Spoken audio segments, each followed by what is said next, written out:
House of Zod. Year 2007. Project Cadmus Genetic Research Lab, but that is just a front. Project Cadmus' true motives are to create clones for the light. The Cadmus building is run by Dr. Mark Desmond, who is served by Double X, Amanda Spence, and a brainwashed Guardian who is the clone of the original Guardian Jim Harper. Project Cadmus has even created alien-like creatures known as genomorphs, they consisting G-gnomes, small genomorphs with telepathy, of G-dwarves, the worker genomorphs with tentacles, G-spirit, insect-like genomorphs that are kept in jars and are capable of generating electricity, G-trolls, large genomorphs with super strength, and G-goblins, humanoid genomorphs with telepathy and telekinesis.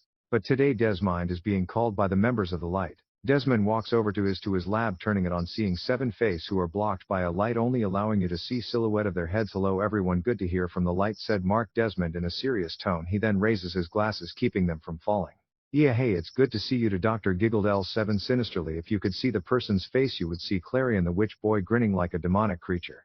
A man then coughs to gain everyone's attention. Dr. Despond then turns and looks at what seems to be a bald man. L-7, that's quite enough. Dr. Desmond wishes to inform us of his progress with the subject. "Besides L7, you can always play with Dr. Desmond later," said L3, a man whose tone has a well-manner and business-type man. This seemingly bald-looking man is none other than the billionaire Lex Luthor, leader of LexCorp. L3 is correct. "We have important business to do and things need to be done," said L1, whose face in the middle of the screen, the man giving off a tone of leadership that would belong to dictator. The man has deep voice, having a deep accent, possessing an accent that is unknown.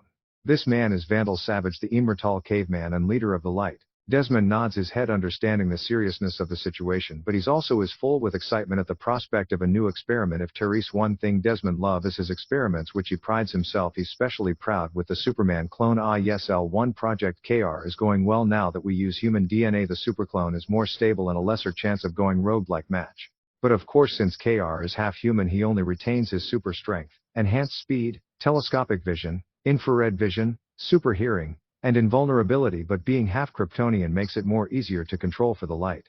But you should know he isn't at Superman's or Kryptonian level," said Mark Despond. Each of the heads of the light nods their head except for Brain, since he doesn't have a body.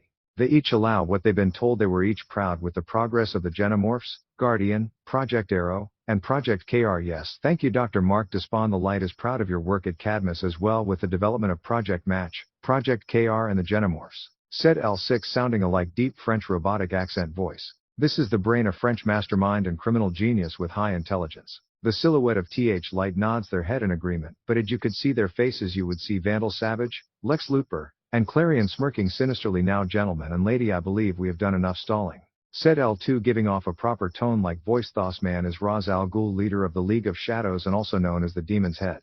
He glances to L4, the only female member within the light. "This woman is Queen Bee of Biawea. She possesses the ability of persuasion over most men and some women." "That is correct. We should start the next project at hand," said L4 in a sultry tone. Desmond's eyes shine in wonder, curiosity, and excitement at the new project he will be working on. "New project?" asked Desmond. "The new experiment you will be working is to create another Kryptonian clone," said L4, informing the doctor of new experiment he will be working on. Mark Desmond is confused. "Curious if I may, L4, but how come you want another Kryptonian clone?" asked Desmond. But if he could see the members of the light he would see each of them glaring at him except for the Brain. "Do not question the light, doctor, or it would have consequences," threatened L6. Mark Desmond gulped. He may be smart, but even he knew the light could always find some to replace him if he ever stray from the light. Why yes, L6, it won't ever happen again," said Desmond, fearing for his life if he steps out of line. "Yes, do make sure that you do, Desmond, or your end shall be swift." "Now, back to what L4 was saying. The light wishes to create another Kryptonian clone," said L5, said in tone that held nothing but authority. "This man is Ocean Master and Atlantean and half-brother of Aquaman." "So are we going to be cloning Superman again?" asked Mark Despond. L5 and the rest shake their head negatively. "No, the light doesn't want another Superman clone. We want a Kryptonian clone, but not Superman. We want a clone of the Kryptonian General Zod," said L5. Mark Desmond is shocked and awestruck at the idea. Cloning General Zod, to say the doctor wasn't scared would be an understatement. He still remembers all those years when Superman and Zod fought, destroying parts of Smallville and half of Metropolis. They would have destroyed more if it wasn't for the help of the government. The world would have been destroyed. "You want me to make a clone of General Zod? Wow, that's just outstanding. So I take it you want the clone to be a hybrid of alien and human, right?" said a smirking Mark Desmond. "No, not exactly. The light wants the General Zod clone to be 100% Kryptonian," said L1 as he informs the doctor. Mark Desmond just raises his eyebrow at wanting the clone to be full Kryptonian. "While we were creating Project Match, we only use a portain of the Kryptonian's DNA. This time Dr. Mark Desmond, you will be using the whole body of General Zod to create the next step of our plan Project GN, said L2. Desmond just smirks at the prospect of using that much material to clone the now dubbed Project GN. L4 just snickers at the doctor, finding the Mad Doctor excitement amusing. In a few short hours we will be sending the body of the Kryptonian general to you, said a cackling L7. Do not fail us, doctor, or there will be consequences, threatened L1 as he glares at the doctor, but if you can see the face of Lex Luthor smirking. When the clone is ready, keep us updated on the clone's progress, said L3. Yes, of course it will be done, said Desmond. He smiles, seeing the approval nod of the light. The screens then shut off. Desmond then lets out a huge sigh that he didn't know he was holding back. He then removes his glasses, whipping off the sweat from his forehead. He then hears footsteps. He turns his head, seeing a strongly built Caucasian male with red hair and blue eyes. He strongly resembles Green Arrow's partner, Speedy. He wears a dark blue jumpsuit with a golden helmet and golden shoulder and wrist pads. This man, resembling the superhero Speedy, is the clone Guardian. He's carrying his helmet. As he walks to Desmond, he gives the doctor a low bow. Hello, Dr. Mark. Desmond, I take it the meeting went well, asked Guardian. Desmond nods his head, whipping the sweat off. Yes, Guardian, it did. The head of Cadmus just gave us our next project GN, creating a clone from General Zod, said Desmond. Guardian is shocked at hear the next project is cloning the fearsome General Zod who nearly destroyed the planet. They want a clone of him. Well, I suppose with all the threats coming up that can be accepted, said Guardian. Desmond then puts his glasses on. He then coughs in his hand, gaining the attention of Guardian. Yes, and it's our duty to deal with possible threats, said Desmond. He then sighs. 2 minutes later of silence. Guardian, get ready. Within a few short hours the body of Zod will be here, said Desmond. Yes, doctor, when do you think the body will be here, asked Guardian. He then puts his golden helmet back on.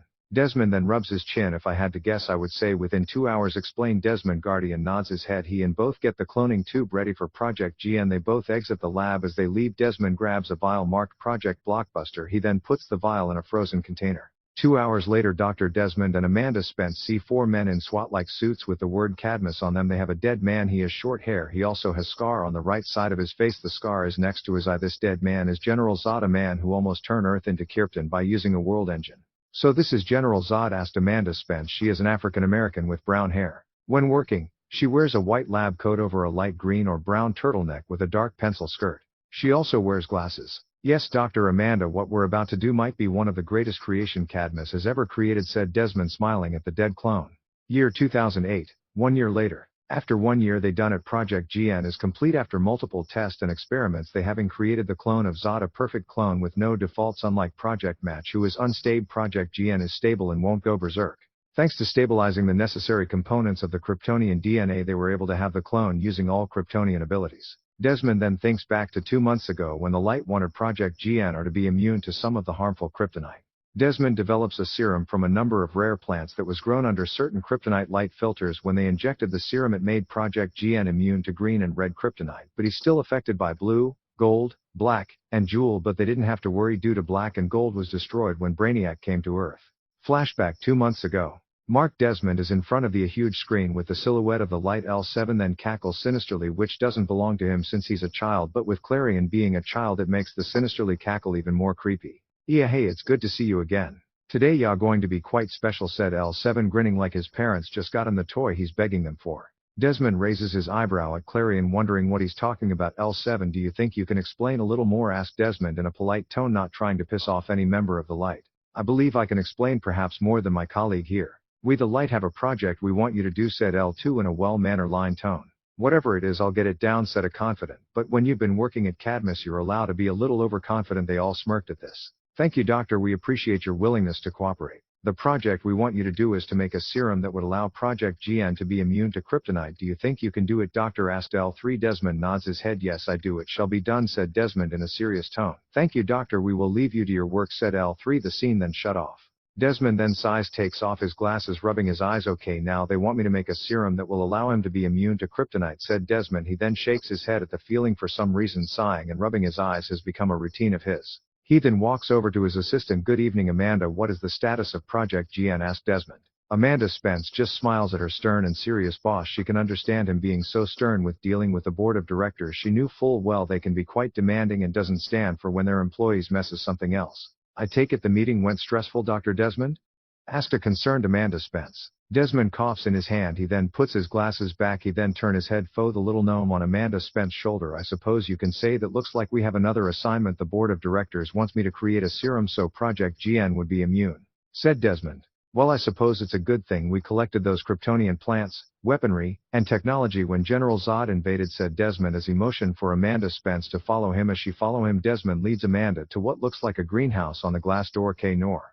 Desmond pulls out his card, swipping it. The door unlocks. Both doctor and scientist are greeted to 5 majestic and strange flowers that would belong in a fantasy book or another planet, which they weren't far from it. This greenhouse is housed by the plants that once inhabited Krypton. The blood bloom plant is a species of plant-like organism that lives near Krypton's iconic firefalls. The fluids within the plant are highly flammable. The plant secretes these fluids, and apparently this is what causes the firefalls to be aflame, although in some continuities the firefalls are magma/lava flows. Knotted trees are a form of plant life native to Rhea, the moon of Saturn. They don't have any visible leaves. The Aeregus plant is a large plant native to Krypton. The juice from it can be used in cooking. The plant is very similar to the giant orchid of Earth. The Nexus flower is a medium-sized flower. THST has small crystal into the leaves. This plant is native Kandor. The leaves can be used as seasoning for food. This plant looks like a dragon lily flower. The Arctic raptor blossom flower that lives within an underwater cave near Krypton. The fluid within the plant is liquid that have healing properties and cold liquid. Amanda Spence is amazed at the flowers and how different they are from any flower. Wow, this place is amazing, said Amanda with her eyes shined in wonder. Dr. Mark Desmond laughs in amusement at his assistant, enjoying the look on her. It's as if she's looking at one of 7 wonders of the world, thought Desmond as amusing. This is to see your face filled with amusement. We have work to do, my assistant, said Desmond. Amanda nods her head. Yes, doctor, it won't happen again. If I may, how exactly are these flowers going to make Project GN immune to kryptonite? Asked Amanda in a polite tone. Desmond then points at one of the light bulbs. You see that? Asked Desmond. She nods her head. Yes, but it's just a normal light bulb, stated Amanda, not really knowing what is so special. Desmond then smirks at her clueless expression. This isn't any normal solar light bulb. No, this light bulb is kryptonite, said Desmond. He then smirks in amusement at her shocked expression. Wait, if that light bulb is made out of kryptonite, what about the other light bulbs? Looking at the other 6 light bulbs, Desmond shakes his head negatively. He then points at the kryptonite light bulb. No, that light bulb is the only one that's a kryptonite light bulb, and reason for that is because with the flowers being showered in both kryptonite and solar rays won't just strengthen the flowers but will empower the plants, and with the kryptonite rays will strengthen the plants, but together the plant will be able to allow a Kryptonian to be immune to kryptonite, explained Desmond. They then begun cutting and crushing the plants, mixing them together. After 10 days of testing, experimenting, and failures, they have finally done it. They have created the serum. So are you going to give the serum a name? Asked Amanda. Actually, I have thought of a name for the serum. I think I will call it Project Wildfire, said Desmond, having an evil smirk that would give you Mad Doctor vibe. Thank you for your help. I will shout Project Wildfire to board of directors, said Desmond. He then picks up the serum. Then he walks away towards his personal office. As he enters his office, he goes to his office, hitting a few numbers. His screen then lights up with a phone logo. Desmond patiently waits for the members of the light to appear. 1 minute later, the members of the light appear on the screen. It's good to see you, doctor. Do you have what requested? Asked L3 using his normal charming voice. If it wasn't for the charm in his voice, you would probably be surprised. He's obsessed with Superman or anything to do with Son of Krypton. Desmond nods his head. He then grabs the vial that contains the serum to allow Naruto to be immune. If he could see their faces, Desmond would see each of them smirking. This gentleman and lady is the serum I've created for you with Project GN. Won't be afflicted to green or red kryptonite, but will still be affected by blue kryptonite. I call this serum Project Wildfire, said Desmond. Fitting name, doctor, but enough with the small talk. We came to see if your serum actually works, said L7, glaring at Desmond. Bring the clone so we can actually see if it works, and if it doesn't work and the serum kills GN, you will be responsible, ordered L1. Yes, of course, L1. He then presses a button on his phone. Someone get me Project GN, ordered Desmond. With Project GN. Within a training hall, a young man who appears to be 16 years old. He has tan skin, his blonde hair with 4 bangs on the left side of his face. Look up Naruto Tale of a Gutsy Ninja and you'll see what his hairstyle look like. The young man has 6 whisker-like birthmarks on each of his cheeks. This young man is Project GN Cadmus' new clone. He's wearing a solar suit like the one Project KR, but instead of it being white is black and red, and he doesn't have a S on his emblem. Project GN has a U in the middle of his emblem. A/N. His suit basically is the suit Superboy wears in the new 52 series. Project GN also has a gnomes on his shoulder. Project GN is facing off against 3 G trolls. Project GN has a Kryptonian pistol in his left hand, and in his right hand he's holding a gun that looks alien-like. It resembles the Super Silverizer from Power Rangers in space. This weapon is known as Negative Astro Blaster, a weapon that once was part of Brainiac warship, but Cadmus was able to duplicate and reverse engineering the technology of Brainiac's homeworld Kulon. The 3 G trolls growled at him, showing their teeth. Project GN looks up at the huge Genomorphs with a stoic face that would make the Dark Knight give one of his famous bat smirks. The one in the middle one will charge straight. The one on the right will jump in the air and slam his fist down. The one on your left will also jump in the air trying to stop us, thought the gnome. Project GN nods his head. Thank you, Gnome 0552. Now shall we begin, thought Naruto, getting a nod from Gnome 0552 as the Gnome's eyes lit up red, and just as Gnome 0552 said, the G-troll in the center is charging, while the other two jumped in the air, with the one on the right raises its fist and the one on the left raises its foot in a stomping motion. It seems Gnome 0552 is right, no surprising there since G-trolls aren't known for their intelligence, said Project GN. Project GN jumps up in the air, jumping on top of the G-gnome head. The weight of having its head used as a stepping stool caused the G-troll to slam into the ground. The clone of Zod raises the Kryptonian pistol at the G-troll. Project GN shoots at the G-gnome. The pistol then fires energy blast at the G-troll. He then blasts the G-troll in the eyes after the G-troll falls down. Project GN then uses the negative Astro Blaster at the other G-troll in its eyes. This blaster shoots a energy-like blast. This gun actually shoots at him energy blast. The G-trolls then howls in pain as both of them has been blind. Project GN then flies above them. He pulls out 13 shuriken-like blades. These blades are made out of the same metal that can be found on the hell-like planet Apocalypse that is ruled by Darkseid. Project GN then throws the shuriken at each of the G-trolls' limbs, pinning them down. Project GN then inhales a deep breath. He then blows out an icy wind, freezing each of the G-trolls. He then hears clapping. He turns around, seeing Guardian with his helmet on. Guardian also has a G-gnome on his shoulder. He's smiling at Project GN with an amazed look. Wow, that was amazing, Ultraman, said Guardian with his eyes full of amazement. He then shakes his head out of train of thought. I came to tell you Dr. Desmond wants to see you, said Desmond. The now identified Ultraman nods his head. He then quickly uses his super speed to put his guns away. It was nothing, all it was a strategy. Lead the way, Guardian, said Ultraman. 8 minutes later, Ultraman Man is standing next to Desmond. Guardian told me you wanted to see me, is that correct, Doctor, asked the stoic Ultraman, not even glancing at the screen that has the silhouette of the light.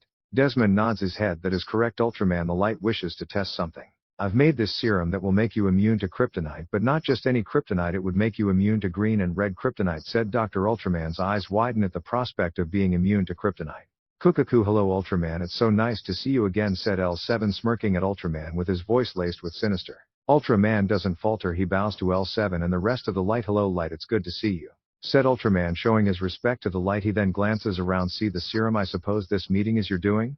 Asked Ultraman, having a bland face, showing no emotion whatsoever. L1 nods as his liking. Neither of them have to explain why they are here, correct, Ultraman? If this works, you will not only be immune to kryptonite, you'll also have a huge advantage over Superman, Superboy, and Supergirl, said L1. Ultraman nods his head in an understanding look. And if any of them shall fall to the light, you will replace them, said L5, glaring at Ultraman. This would have worked on Ultraman if Ultraman fear anything. Understood, said an emotionless Ultraman. Very well, Ultraman, sit down and I'll inject the serum. I'd suggest you to hold on to something, this will hurry a lot, said Desmond as emotion. Ultraman, the clone of Zod, sits down in a chair. Desmond doesn't bother to strap Ultraman since he would just break out of his bindings. As Ultraman sits down in the chair, Desmond picks up the vial. He then puts the serum into a medical need. He then raises Ultraman's sleeve. Usually a regular needle wouldn't do anything, but this isn't a normal needle. No, this needle is laced with kryptonite. Desmond then hold on to Ultraman's arm. He then injects Project Wildfire. Ultraman grits his teeth in pain. Son of a bitch, I didn't know it would hurt this much, but I can take it. I'm the clone of General Zod, thought Ultraman. Hen then bites his lip, stopping himself from yelling in pain. The light and Desmond wait patiently for any signs of the clone of the Kryptonian general surviving the treat, or if he dies in the process. 10 minutes later, Ultraman stops grunting with sweat coming down from his forehead. Ultraman then breathes in out heavenly, having been injected with the serum that has been washed in kryptonite rays. Desmond then hooks Ultraman up to a heart monitor so they can see if Ultraman survives the serum. The light and Desmond watch closely as the clone's heartbeat beats at rapid pace. Desmond waits as he holds his breath, waiting to see if Project GN dies or live. Come on, Project GN, you have lived, thought a nervous and scared Desmond. The heart monitor then starts to beat steadily. Desmond then sighs apply. Thank God Project GN survived, that means I get to live, thought Desmond. As Ultraman's heartbeat, Ultraman is breathing heavily at almost dying. Procedure completed, said Desmond. Now we have to see if Project GN is immune to kryptonite. Doctor, bring out all the kryptonite you can find, said L2, wanting to see if the serum truly worked. Desmond nods his head. He pulls a green, red, and blue rock. Now it's time to see if Project Wildfire truly works, said L6. Desmond agrees. Judgment Day, said Desmond. He then walks over to Ultraman. He then points the green kryptonite at Ultraman, but nothing happened. Ultraman doesn't like incredibly weak. Everyone nods their head seeing Ultraman has become immune. Desmond then points the red kryptonite at Ultraman, but the young clone doesn't feel like his inhibitions has been removed. He felt like himself actually. He then puts down the red kryptonite. Desmond smiles at this. He then picks up the blue kryptonite. He then gives Ultraman the blue kryptonite. The son of General Zod grabs the blue kryptonite. The light decides to test the blue kryptonite, seeing how the blue rock removes a Kryptonian's power, leaving them powerless as a human. Ultraman, use your heat, ordered L1. Ultraman nods his head yes. The L1 Ultraman's eyes start to glow red, but suddenly his now blazing red eyes turn blue. Ultraman is shocked. He's unable to use his heat vision. Ultraman is surprised he's not able to use his heat vision. Ultran then tries to crush the blue rock but soon finds out he's unable to crush the blue kryptonite. L1, I'm unable to use my heat vision and super strength, said Ultraman. Vandal, Savage, and the rest of the light nod their head in approval. Good work, Dr. Kukukaku. Ultraman has become immune to both green and red kryptonite, cackled Clarion. Yes, while Ultraman is immune to both kryptonite, I believe we can use this to our advantage, gentlemen, said L4. The men in the light can see while the blue kryptonite still affects the clone of General Zod, he can also improve himself. Ra's al Ghul decides to make a Daisy Son. You are quite correct, L4. I have an answer. I suggest Ultra learns the fighting style from both the League of Shadows and the Court of Owls, stated L2. Agreed, Ultraman shall learn the fighting style from both League of Shadows. L2, contact John Wycliffe to let him know we will need one of their member to train Ultraman in their fighting style. You will also train Ultraman, ordered L1. Roz nods his head understanding. Flashback end. Ever since then Naruto has been able to learn the fighting style of both League of Shadows and the Court of Owls. It also helps that you also have a genome giving you help so he can learn faster. During last month he was ordered to infiltrate the Las Vegas, Nevada and stealing the blueprints of a hybrid of Superman and Captain Atom. Another mission was destroying half of Nigeria. The reason for this was to leak out information about the Light and their involvement. Of course the Light couldn't allow this, so they send Ultraman to set off a nuke destroying half of Nigeria. Of course no one actually knew it was caused by a metahuman since Ultraman used normal guns. The people suspected a small civil war happened. Sadly no one will truly know what truly happened. Ultraman would then team up with Andrea Beaumont, also known as the Phantasm. They were both ordered to find the supervillain Hush and kill him because Hush had somehow gained all the files of the Injustice League and was going to release said information, ruining the Light plans. To say finding him was hard would be an understatement. It was easy since Thomas Elliot had one huge problem. He was homelessly obsessed with Bruce Wayne. They lured the psychotic doctor out by giving false information about Bruce Wayne being at a party in San Francisco. Hush would then try to kill Bruce Wayne with grenades, but before Hush can kill anyone, Phantasm used her smoke machine, blocking everyone's vision. Naruto then would pull out a L-115A3 shooting Hush in the head. But now he has a brand new mission. Ultraman has been freed from his tube. I don't know what the fuck Superboy was in when Robin, Aqualad and Kid Flash found him. Ultraman man is now standing in front of a screen. Hello Light, what do you need, asked Ultraman with his voice laced with no emotion whatsoever. That is correct Ultraman, we want you to head to Abbottabad, Pakistan. A leader of a terrorist group known as Al-Qaeda. The founder of this organization is Osama bin Muhammad bin Awad bin. He also goes by the name of Osama bin Laden. They have got their hands on some alien technology. You are to go there and kill every last member, ordered L1, informing Ultraman on his newest mission. If I may, what kind of alien technology does this Al-Qaeda group possess, asked Ultraman as he wonders why he has to kill this Osama bin Laden. The alien technology is of Apocalypse, the planet ruled by Darkseid, and if that terrorist has that technology he would most likely ruin our plans, said L4, explaining the situation to the clone. So from what I can guess he's the type of terrorist that believe killing the innocent will allow him to go to heaven. What a fucking idiot to believe a psychopath like himself will gain access to heaven by murdering innocent people. I'll make sure he has a painful death. Now you understand. Go there and destroy everything. Leave no evidence you were ever there. You have 3 hours to leave, said L6. Ultraman nods his head. Understood, it shall be done, said Ultraman. Ultraman then walks away heading to see the sleeping Superboy. Ultraman hears someone walking behind him. He sees the genome walking behind him. The genome crawls onto Ultraman's shoulder. Hello Ultraman. You wish to talk to Superboy, asked Genome 0552. Yeah, I do. 0552 link us up, ordered Ultraman.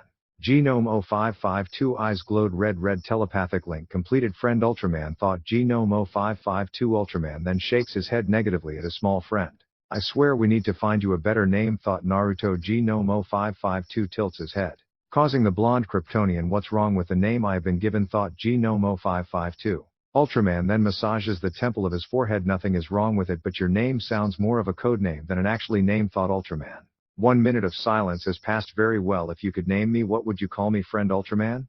Thought Genome 0552. Ultraman then rubs his chin. 3 minutes of silence later, Ultraman snaps his fingers. I got it. I'll call you Haiwanashisha. Thought a grinning Ultraman. Haiwanashisha means messenger of peace in Japanese, thought the now named Haiwanashisha. Ultraman nods his head. I believe Superboy is extremely angry, said Haiwanashisha. Ultraman turns his head seeing an annoyed Superboy. Ultraman thrn smirks. Hello Half-Blood, thought Ultraman. During the past months he heard that Superboy is only half Kryptonian.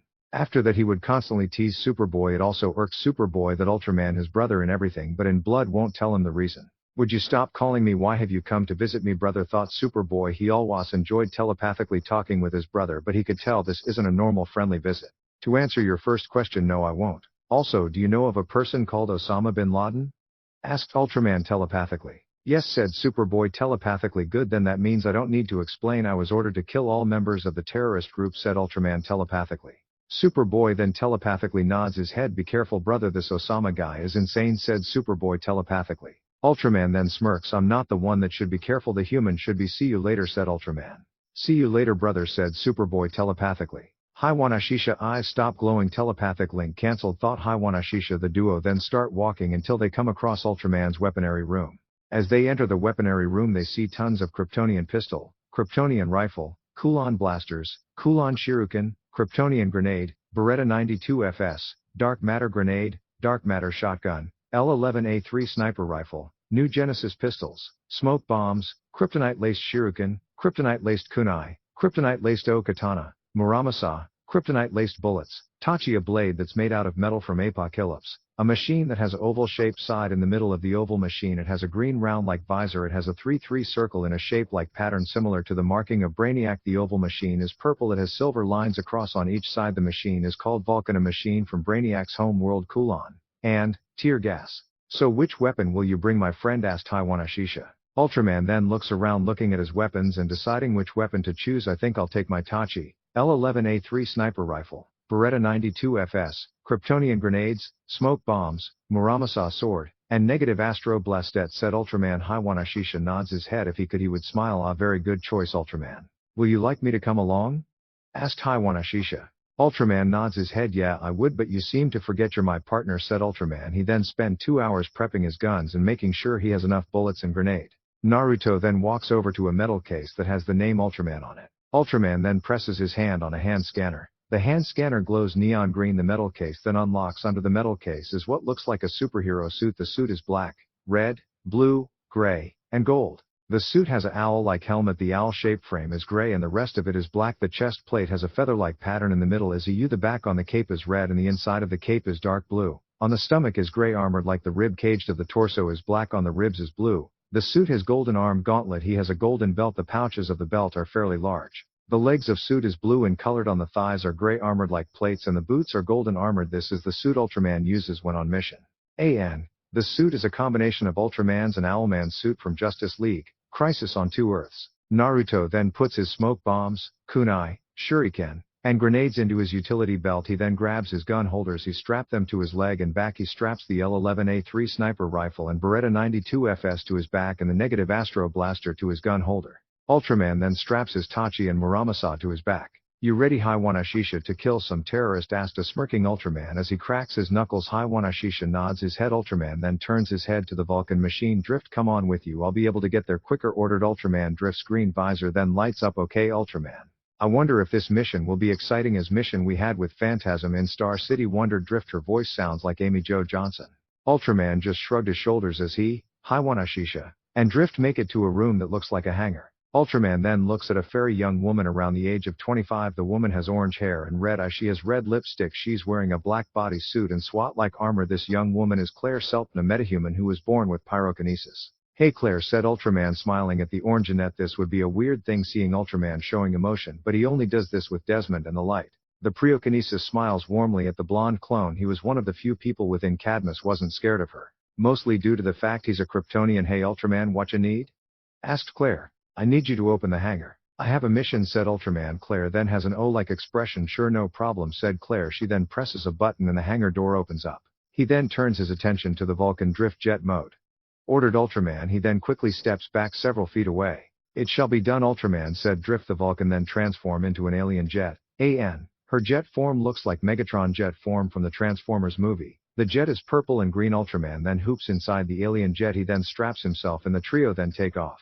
He then clicks one of the knobs and the alien jet become invisible. Cloaking mode activate, said Drift. The trio then fly to Abbottabad, Pakistan. They get there fairly short when they start going Mach 3. Ultraman then uses his X-ray vision to see through all the houses in the desert as he searches through every house until he sees a large warehouse with 50 Arabian soldiers, each of them holding assault rifles, Apocalypse blaster gun, AK-47, and M16 rifle. He then sees the leader of the terrorist Osama in a room with him and 3 naked women. Found you. You son of a bitch, said Ultraman. Drift, open the hatch, ordered Ultraman.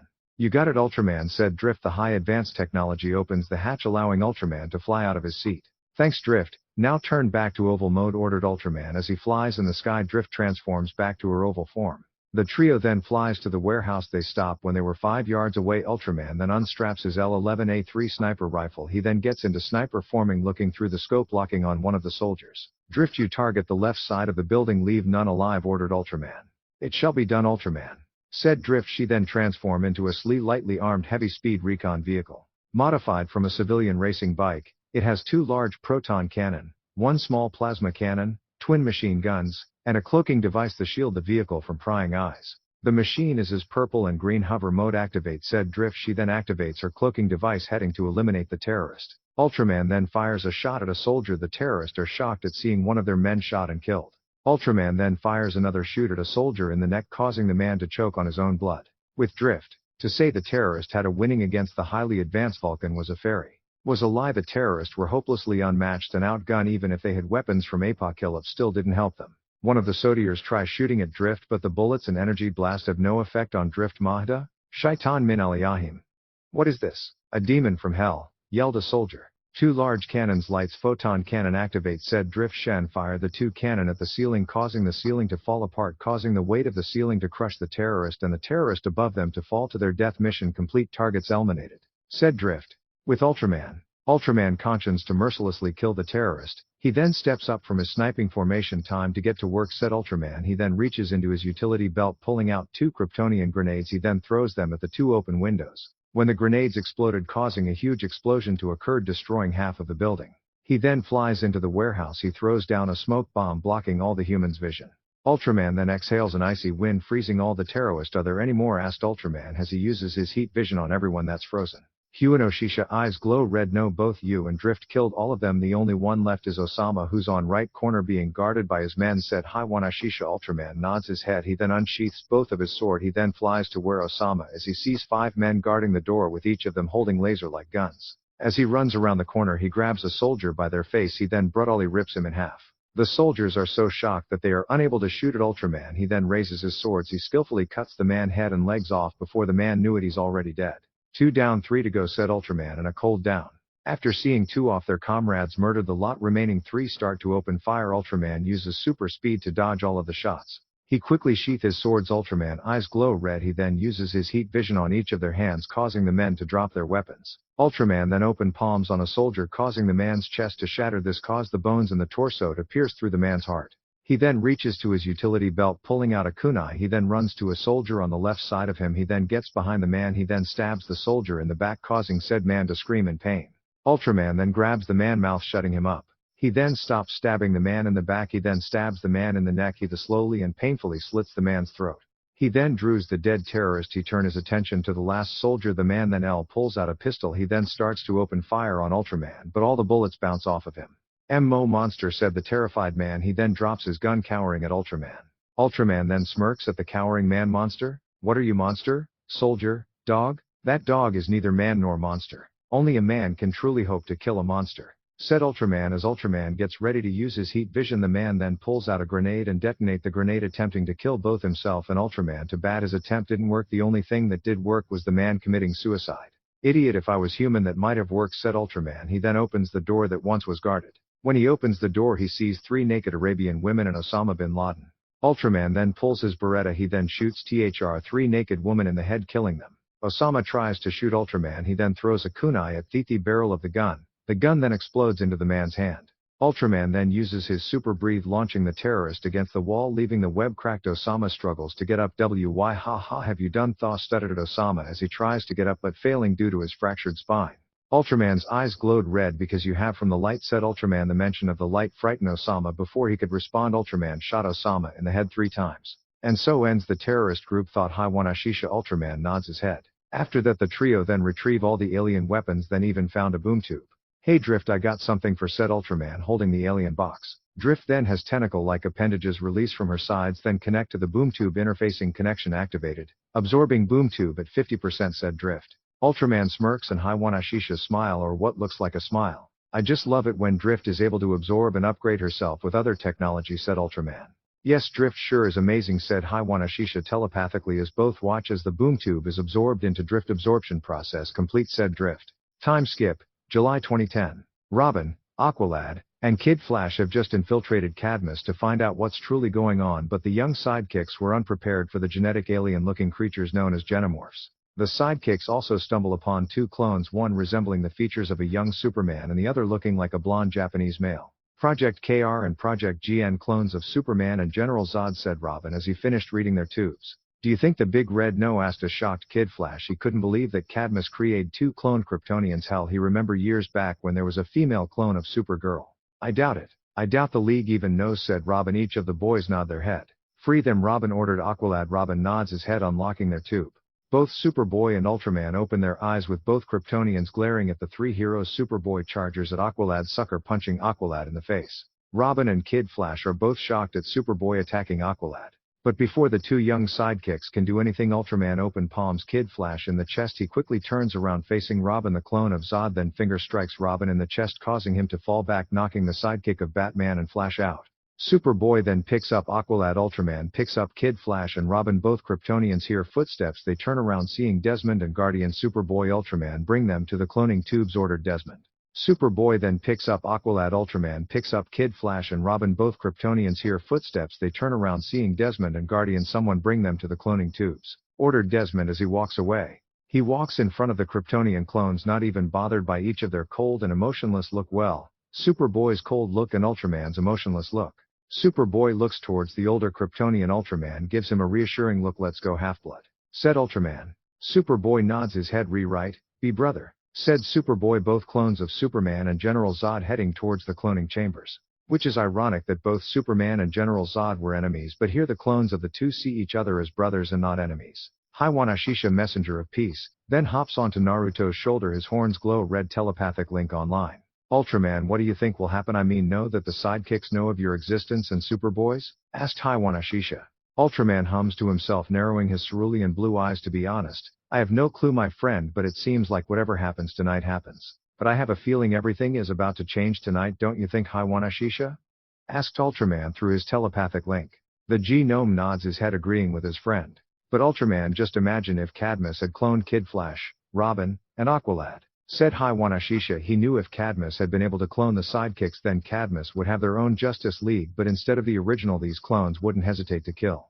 Ultraman knew what his small friend saying was true. The Light didn't just have clones but superpowered metahumans like Claire. If Cadmus did clone them, then Project Justice League of America can commence, said Ultraman. Both knew the Light had more plans than just cloning him, Superboy, and all the other experiments. Haiwanashisha nods his head. Aura. Ah yes, plus they also have Project RX. I have heard that appointed him as the leader. The Light even has Project BB and Project Refil. He's quite the skill one, don't you think, Ultraman? Asked Haiwanashisha, looking at the sidekicks of Flash and Batman. He knew Cadmus wasn't creating clones, then they are creating metahumans. Ultraman has remembered those two, both clones by some of the deadliest and best martial artists. He also remembered when he first met Project Lee. Flashback, 2 years ago. Desmond, Guardian, Amanda, and Ultraman are walking through the hallways. Desmond has his usual sinister grin, Guardian has straight face expression, Ultraman has a cold expression, not even minding the people worry expression as Ultraman passes by them, and Amanda spends his curious face. The African-American woman looks towards the cruel doctor. Doctor, can you tell me where we're going exactly? Asked Amanda. The cruel doctor smirks darkly at Amanda. She raised an eyebrow at this. Guardian gave Desmond a questionable and suspicious look, and Ultraman looks he could care less, but he was actually listening to her. Desmond grins at her. Tell me, Dr. Spence, do you remember when Superman fought General Zod, Faora, and the other Kryptonians? And does the name Roland Willis and Angelina Willis ring any bells? Asked Desmond. Amanda blinks her eyes. How could she forget about when Zod and his soldiers came to Earth? They had almost destroyed Earth. She nods his head. Yes, I remember, and how can I forget about both Roland and Angelina Willis? Roland was a great politician that is renowned for his understanding and his ability to always see both good and bad in people. And even though he was a Democrat, he never sided with one side. No, The man would actually hear both sides from the Democrat and Republicans. This had made the man quite favorable if the man wasn't just an understanding one, but it was said he was even a greater father. His wife Angelina Willis, who was a radio DJ for Metropolis, she was also known for finding homes for homeless people. They said the two were going to make a deal with Bruce Wayne in Metropolis. Well, they were until Superman and General Zod had destroyed the building, killing both Willis in the process. Supposedly their daughter Leslie was in Central City at a radio station talking about Superman. No one has heard from her for 2 years, said Amanda. Desmond hums to himself and nods to his head. Right, you're a doctor. She has disappeared. Many have looked for her during the past 2 years, but no one has been able to find her. After the second year they had just assumed her dead, while others to try to find the young radio DJ, said Desmond. Guardian raised an eyebrow at this. Desmond clearly knew something, but the man has yet indulged them in why he even brings it up. Doctor, why do you bring this up? Yes, I agree their deaths and all the other deaths is very tragic, but why bring it up, Dr. Desmond? Asked Guardian, giving the doctor a suspicious look. Desmond chuckles at the red-haired superhero. He turned his head looking at Ultraman, who's either ignoring them or just decides to listen to them. He isn't really surprised that the clone of Zod hasn't asked any questions. He figured the clone just didn't care about the Willis family. Desmond then turns to Guardian. Well, Guardian, I could tell you, but I really show you, said Desmond, causing Guardian to let out a huff. Ultraman then has a small smirk. He then turns to the yellow genome that's floating next to him. This genome isn't the same as the other genomes. While its skin is yellow, red stripes over its body, and has 4 horns, 2 on the front of its head, while the others are on the sides, giving it a demonic appearance instead of white. But this doesn't make the yellow genome different from the rest. No, what makes this genome so different is it has the blood of both Jason Blood and his counterpart Etrigan the Demon, and the blood of Morgan Le. Genome goes by Genome 1987. Not only did this give the genome incredible power of magic, but it has the powers of fire, water, earth, wind, and lightning. It also gained Etrigan's powers immortality. Since Genome 1987 has the blood of Jason Blood, it had gifted the magic hybrid the ability of not dying. Magic. Genome 1987 is knowledgeable in the field of magic, and is often called upon to act as an advisor or investigator in occult matters. Energy absorption. The hybrid can even tap into the Earth's piezoelectrical force to gain magical energy. Eldritch Blast. 1987 has projected magical beams unconsciously, and 1987 can use its power to either steal or set off a hand grenade the person might be holding. It even learned to use this in a deadly way by crushing the windpipe of its victim. Clairvoyance. 1987 was able to locate Ultraman's location even if he's on the other side of the world. 1987 was able to view Desmond in another location via the medium of a mirror. Summoning. 1987 can conjure a small dragon to deliver a written message or to use as a scout. The hybrid can even create a homunculus servant from an inanimate figure in its own blood. Magic wards. 1987 is skilled at casting defensive spells. It can cast masking wards to stop other genomes from spying on it. Dimensional travel. 1987 can open portals to hell in any location of its choosing. Advanced magic. 1987 has demonstrated specific spells that defy scientific understanding. Razor magic. By saying, lances. Genome created a floor of spearheads as a defense. If this didn't make Genome 1987 powerful, it also has the powers of Morgan Le Fay. Having the blood of a sorceress skilled in the use of black magic, it has cast spells that are able to control even the strongest of supernatural beings. It can even use its dark magic to make its victims be consumed by insanity until they die. Dimensional travel. It was able to transport Project Refill to another dimension, the Hell, and retrieve a powerful spell book by the demon Trigon, and has the ability of flight. Genome 1987 looks at Ultraman with its eyes glowing blood red. Ultraman, aren't you curious? Asked Genome 1987, whom has a feminine elegant voice. Ultraman shook his head negatively. Mentally, to be honest. No. Why, yes, it sucks that this Leslie Willis went missing and her parents have died during Zod had attacked Superman. But I don't see why should I even really care, said Ultraman. The magic genome nods her head in an understanding tone. The hybrid just blinked her horns, staring at the General Zod clone. True, it might not have to do with you, Ultraman, but you know what I don't get? Asked Genome 1987. Ultraman then shoots Genome 1987 a questionable look. And what might that be, 1987? Asked Ultraman. I don't understand why Superman did try to have him and Zod fight in a dirt area voided of any life, but instead the two of them fought in Metropolis and Smallville. Do you know why? Asked 1987, whose head is tilted and is looking at Ultraman. Ultraman shrugged his shoulders. I don't know. I mean, he could have fought Zod anywhere, but for some reason choose to fight in heavy populated city, said Ultraman, not really understanding why the Man of Steel choose to fight Zod and the other Kryptonians in Smallville and Metropolis. Ultraman then shakes his head from those thoughts. Genome 1987. The two doctors and Hero continue walking with Ultraman and Genome 1987, cutting off their telepathic link, not seeing the purpose to talk about something that isn't important. As the group walked down the hallway they stopped when each heard a loud thundering roar and a loud static discharge. This caused everyone to raise an eyebrow, catching everyone's attention except for Desmond, who's just smirking. "This is what I wanted you all to see," stated a smirking Desmond. The doctor turns left, raising his car. The door slides open. They are then greeted to a woman who is ghostly white and her hair turned blue. This woman wears a black leotard that has a lightning bolt v-neck showing off her double B-cup breast. She wears black gloves reaching her elbows and black leggings going past her knees. This woman then shoots lightning from her fingertips. Amanda and Guardian widen their eyes looking at the young woman. "Wait, she's Lucille Willis," said a shocked Guardian. Desmond smirks at the helmet-wearing hero. "Right, you're a Guardian. You see, during the past 2 years she has been here for a new project," said Desmond. Guardian looks towards Desmond with a raised eyebrow. "And which project is that? I suppose this new project is the byproduct of her having lightning powers?" asked Guardian. Desmond nods his head. "Why, yes it is. She is Project Zack. While she was a normal human before, now she's a metahuman that posses electrokinesis. Leslie has the ability to absorb, generate and project volumes of electrical energy of an extremely high voltage. She also has the ability to transform into living energy. In that form she can transmit herself through power lines. She has energy absorption electroblast. Lucille also uses an unusual application of which is the ability to act as a radio antenna as well as fire powerful blasts of electrical energy. Electromagnetism. As an application of electrokinesis, Lucille can also generate an electromagnetic field. While she was once known as Lucille, she is now known as Livewire. Now shall we greet the young lady?" said Desmond. Him and the rest walk up to Livewire, who's creating an electromagnetic in her hands. She then hears footsteps behind her. The pale skin turns around seeing Desmond, Amanda Spence, Guardian, and Ultraman. Smirks at seeing the Kryptonian clone. She walks over meeting the group halfway. "What's up, Doc? What's with the backup group?"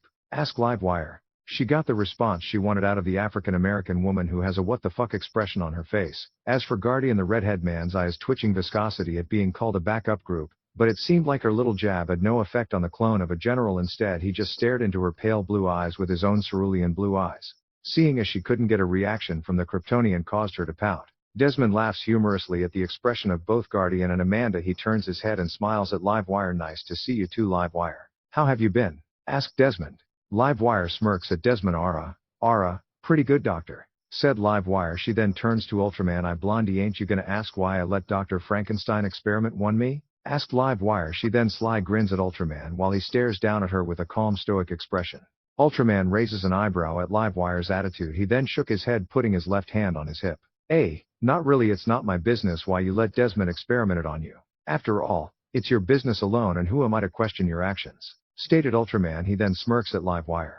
The brunette grins at the blonde Kryptonian. "Yeah, hey, I think we're going to get along," grinned Livewire. She then extends her arm out. Ultraman gasped, her hand giving her a shake. "True, who knows, maybe we'll have a mission together. I look forward to working with you, Livewire," said Ultraman. "Likewise, Ultraman," said a smiling Livewire. Gnome 1987 horns glowed blood red. "It has seemed you have gained an ally, maybe even a friend," said Gnome 1987 through the telepathic link. Ultraman mentally nods his head. Flashback end. After they had put the young heroes in the cloning chambers, they each decide to watch over the clones that have been knocked unconscious by the two clones of Superman and Zod. The sidekicks are awake and stare at both Superboy and Ultraman. Kid Flash glares at the two clones. "WW what you want? Quit staring at me, it's creeping me out," yelled Kid Flash. Both Kryptonians glare at the young speedster. Robin then looks towards Kid Flash. Kid F might not want to piss the two guys off who can fry our faces off," said Robin. With Desmond. Desmond is seen walking with Amanda and Guardian, who each have a Gnome on their shoulder. "Prepare the cloning tanks for the new project sidekicks now," ordered Desmond. Amanda then walks away from the angry doctor. Guardian looks towards Desmond, then back at the door that Superboy had destroyed. "Almost done, Doc." Desmond then walks into the room, seeing neither Project KR or Project GN in their sleeping tanks. "Where's the weapons?" growled Desmond. "Superboy and Ultraman took the sidekicks to the cloning chambers," said Guardian, informing the whereabouts on the two. Desmond turns towards Guardian with a furious expression on his face. "That's what we have the Gnomes for. Get the weapons back in their pods," ordered Desmond. Guardian just raises his hands, trying to calm the doctor. "I don't see the harm letting the kids stretch their legs," said Guardian in calm mannered. Desmond stares at Guardian, "Avoid of any emotion, don't you know," said Desmond with the Gnome's horns glowing red. The Gnome's horns glowed wide. "Those clones belong in a cage," growled Guardian, who's being controlled. With Superboy and Ultraman. The sidekicks stare down at the Kryptonian clones. "We only tried to help you," said Aqualad in a calm, cool, collected voice. While Kid Flash just glares at the two. "We only tried to help you and you turn on us. How's that for gra? Please be quiet now. I believe our new friends is not in full control in each of their actions," said Aqualad while Robin attempts to escape. What if I wasn't? Asked Superboy staring at the three sidekicks. I was in full control, stated Ultraman. Kid Flash looks up in shock. They can talk, exclaimed Kid Flash. Superboy tightens his fist while Ultraman glares at the yellow and red costume theme hero. Yes he can, stated Superboy glaring at the redhead. Ultraman then puts his hand over Superboy's shoulder. Ultraman glares at Superboy giving the Ravenette a stern look. Brother, calm yourself, don't let your emotions control, said Ultraman. Superboy looks down in embarrassment. Ultraman then gazes at Kid Flash. Besides, the Google-wearing boy is an idiot, said Ultraman with a smirk. Dude, he so got you, laughed the boy. Wonder. Dude, yelled Kid Flash shooting a betrayal look. The Genomorph taught you telepathically? Asked Aqualad, hoping to gain these two Kryptonians' trust. They taught me much. I can read, write, I know the name of things, said Superboy. I was created before by brother, but same with me, I was taught various things. I was even taught how to fight by someone in the light. I was taught how to use weapons, military strategy, tactics, and Kryptonian warfare, said Ultraman. But have you seen them? Have they actually let any of the two of you see the sky? Or the sun? Asked Robin. Yes, I have. They had sent me on various missions. I enjoy the sun, it feels amazing, said Ultraman. I have had images implanted in my mind, but no, unlike my brother. No, I haven't, said Superboy as he looks down at the floor. Do you even know what you are? Who you are? Asked Aqualad, looking down at the two in sadness. I am Superboy, a Genomorph made by the DNA of Superman needed to replace him. Destroy him shall he fall from the light, said Superboy with nothing but confidence in his voice. And as for me, I am Ultraman, a Genomorph made from the DNA of the diseased General Zod. I was created to be the perfect soldier, the perfect Kryptonian, annihilate and kill anyone that has fallen from the light, said Ultraman. Aqualad then turns towards Superboy. To be like Superman is a worthy aspiration, but like Superman you deserve a life of your own beyond that solar suit, beyond your pod, beyond Cadmus, said Aqualad. We live because of Cadmus, it is our home, yelled Superboy in anger. Ultraman crosses his arms. Besides, this place has given me everything: life, power, weapons, an adopted brother, even companions. Cadmus has given me special genome to go on missions with, said Ultraman glaring at the Atlantean hero. Your home is a test tube. We show you the sun and freedom, said Robin. Kid Flash gives Robin a questionable look. I'm pretty sure it's after midnight, said Kid Flash, putting in his 2 cents. Aqualad smiles down at the two. We can introduce you to Superman, said Aqualad. Superboy looks in awe at meeting Superman while Ultraman narrows his eyes. No, they can't, said Desmond, walking with Guardian and Amanda. They'll be otherwise occupied. Activate the cloning process, ordered Desmond, looking towards Amanda. Past Batcave, bad enough, joked Robin. Desmond with a furious expression looks at Guardian. And get the weapons back in their pod, growled Desmond. Guardian then walks forward next to Superboy and Ultraman. Hey, how come he gets to call Suppy and Ultra in it? Complained Kid Flash. Guardian places his hand over Superboy's shoulder. Please help us, begged Aqualad. Desmond walks up to the two clones. Don't start thinking now, said Desmond as a genome hops onto Superboy's shoulder, its horn glow red, making both Kryptonians to stare at the small creature. Both Superboy and Ultraman gain a dazed-like look. Desmond steps in front of the two. You see, the both of you aren't even real boys. The both of you are weapons and both of you belong to me. Well, to Cadmus, now get back to your pods, ordered Desmond. Both Kryptonians then begin to walk back. After seeing the two leave, Desmond nods his head to Amanda. She presses in some buttons. A machine comes out, stabbing Robin, Kid Flash, and Aqualad in the chest, extracting their blood. Desmond looks towards Guardian. Where's X? Asked Desmond. A tall Genomorph appears behind him. X has the appearance of a tall, slender man with blue skin.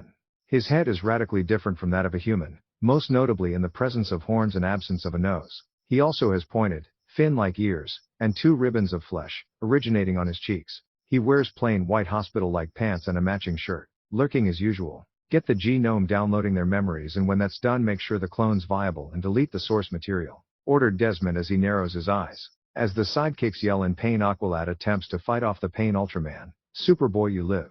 That gives you the right to follow your own path, no weapon or person. The choice is yours, but ask yourself, what would superhero or any other hero do? Asked Aqualad down the hall. Both clones stop walking. Both narrow their eyes. The blonde Kryptonian looks towards Superboy. You thinking what I'm thinking? Asked Ultraman. Superboy nods his head. Ultraman smirks at this. Back in the cloning chamber, Ultraman rips the door off. Aqualad smiles at his saviors. X, Desmond, and Guardian told you to get back to your... But before he can finish, Ultraman slapped the man, causing the doctor to fly across the room while Superboy pushes Guardian and X out of the way. Ultraman sneers at the doctor. Don't give us orders, sneered Ultraman. The two then turn their attention towards the sidekicks. You here to free us or fry us? Kid Flash, hoping for the later, Superboy narrows his eyes attempting to use his heat vision but soon finds out he's unable to. He then looks towards Ultraman, whose eyes are red. Ultraman then destroys the cloning chambers. I could fry you, but I decided to help you instead, said Ultraman. Superboy looks dejected. How come I can't use heat vision? Asked Superboy. Ultraman shrugged his shoulders. I don't know, but we'll find out, said Ultraman, giving Superboy a reassuring smile. Robin then frees himself. Uck, Batman would have my head for taking so long, said Robin while gripping his wrist. Kid Flash looks at Robin with an unbelievable look. Seriously, that's what you're worried about? The whole league will have our heads after tonight, screamed Kid Flash. Robin walks over to the panel, presses a button that frees both Aqualad and Kid Flash. Free Aqualad, I'll get Kid Mouth, said Robin looking towards Ultraman. The blonde nods his head, walking over to Aqualad, ripping off his restraints. Thank you, said Aqualad with his voice laced with gratitude. They run off, ignoring Desmond, who's ranting about putting them back in pods after Robin destroys the tubes that has their blood. They run off. Desmond then orders the G-Gnome on his shoulder to activate all the G-Gnomes. We are still 42 levels before ground, but if we can make it to the elevator, said Aqualad. They then run into G-Trolls. Ultraman and Superboy smirk at each other. They uppercut the large Genomorph, sending it to the ceiling and back to the floor. One of the G-Trolls tries to crush the tube, but Ultraman raises both of his hands. Robin then throws a smoke bomb. He then comes flying by with his grappling hook. The sidekicks see Superboy punching back a G-Troll while Ultraman freezes the ground, forcing the large Genomorphs to trip. Ultraman heaps one of its legs and chucks it at another G-Troll. Ultraman, Superboy, our goal is to escape, not to bury ourselves here, said Aqualad, hoping to stop Superboy from getting them all buried alive. Superboy then glares back at the African Atlanteans. Hero, you want escape? Yelled an enraged Superboy. He grabs a G-Troll, throwing it at the other two, knocking them down. The sidekicks then find a way to the elevator. Robin uses his grappling hook. Kid Flash uses his speed. Aqualad grabs into Superboy as the two lift off, and Ultraman flies up. Upon seeing Superboy and Aqualad falling, he grabs onto Superboy's hand. You okay? Asked Ultraman. Superboy nods his head but looks saddened. Superman and brother can fly. Why can't I fly? Asked Superboy, not understanding. Don't know, but it looks like you can leap tall buildings in a single bound. Still cool, said Kid Flash with a smile. Thank you, said Superboy looking towards Aqualad. Guys, this will have to be our exit, yelled Robin as an elevator is coming down on them. Ultraman kicks the door down. They then run down the hall as the Genomorphs are chasing after them. Turn left, brother, said a mysterious voice in both Ultraman and Superboy's mind. Go left, said Superboy. They turn left then right, facing a dead end. Kid Flash looks at Superboy. Nice on Suppy, you trying to get us repoted, exclaimed Kid Flash. Superboy looks down. No, I don't understand, said a confused Superboy. Robin then grins at both Kid Flash and Superboy. Hey, don't apologize, this is perfect, said the grinning Boy Wonder. They then enter the vents. At this rate we'll never get out, complained Kid Flash. Superboy quickly shushes Kid Flash. Shush, listen, said Superboy. They then see the G-Gnome coming at them. After getting out and Robin hacking the motion centers and Kid Flash put on his hell yeah, I finally have room to move, said the grinning speedster. They then scale through the stairs. More behind us, yelled Robin looking back at Superboy and Ultraman. The Kryptonian duo then stomp on the steps, breaking it. As they finally get to the next level, the door closes on Kid Flash. Both Superboy and Ultraman attempt to break through the door. They are then surrounded by the Genomorphs. All the horns of the G-Gnome glowed red. WX then enters the room. Perhaps for the sake of all Genomorphs, our brothers Superboy and Ultraman should feel at home. Mind. Ultraman then glares at WX. So the fire in them coming here was all you? Why have you been talking to us, really? Asked Ultraman. Because you and Superboy are our only hope, the Genomorph hope. You two will blaze a trail for all our brothers and sisters to freedom, said WX as he talks to both Kryptonians through a telepathic link. Guardian then shakes his head as the G-Gnome jumps off his shoulder. He then holds onto his head. What's going on? Groaned Guardian. Aqualad raises up from the ground, looking at both Superboy and Ultraman as the duo stand up. What is your choice, brothers? Asked WX. I choose freedom, said both Kryptonians, clone with determination and conviction in the voices. Feels fog lifting, said Guardian. The rest of the sidekicks get up. Aqualad then looks towards Guardian. Guardian, said Aqualad. Guardian has a serious expression. Go. I'll deal with Desmond, said Guardian. I think not, said the cruel doctor appearing behind them. He then lifts up a vial. Project Blockbuster will give me power to restore order back at Cadmus, stated Desmond. He then drinks the serum within the vial. Desmond then transforms into a hulking monster. His skin rips off. The now transformed Desmond roars like a beast. He now has dark gray-blue skin with his skin ripped apart and has red and black eyes. Desmond then grins at the young heroes. Guardian tries to attack the now transformed Blockbuster, but he just smacks Guardian with his right arm, sending the hero back. Superboy goes for a right hook, punching the beast. Blockbuster then hits Superboy back on the head. Ultraman flies at Blockbuster, giving him 2 open palm strike. He then gives the monster a powerful sidekick. Both Kryptonians double-team the monster with both furiously pounding away at him. Blockbuster grabs onto Ultraman's leg, swings him at Superboy. Ultraman gets off of Superboy. He then jumps at Blockbuster. The giant monster jumps at him. Both are then crashing through the ceilings. Blockbuster then throws Superboy at Ultraman. He then catches him. Each eye heroes glare at the large behemoth.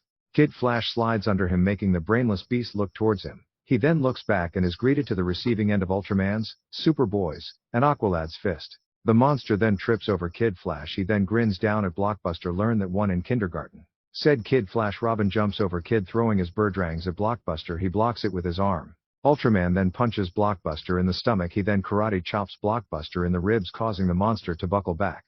Blockbuster then grabs Ultraman, attempting to crush him, but Ultraman hits the creature with his super breath, blowing him back. He then claps his hand, creating a thunderclap, slamming Blockbuster on the floor. Aqualad uses his magic to form 2 water tentacles, wraps them around Blockbuster legs, forcing the monster to be lifted from the air. Superboy jumps up, kneeing Blockbuster in the face.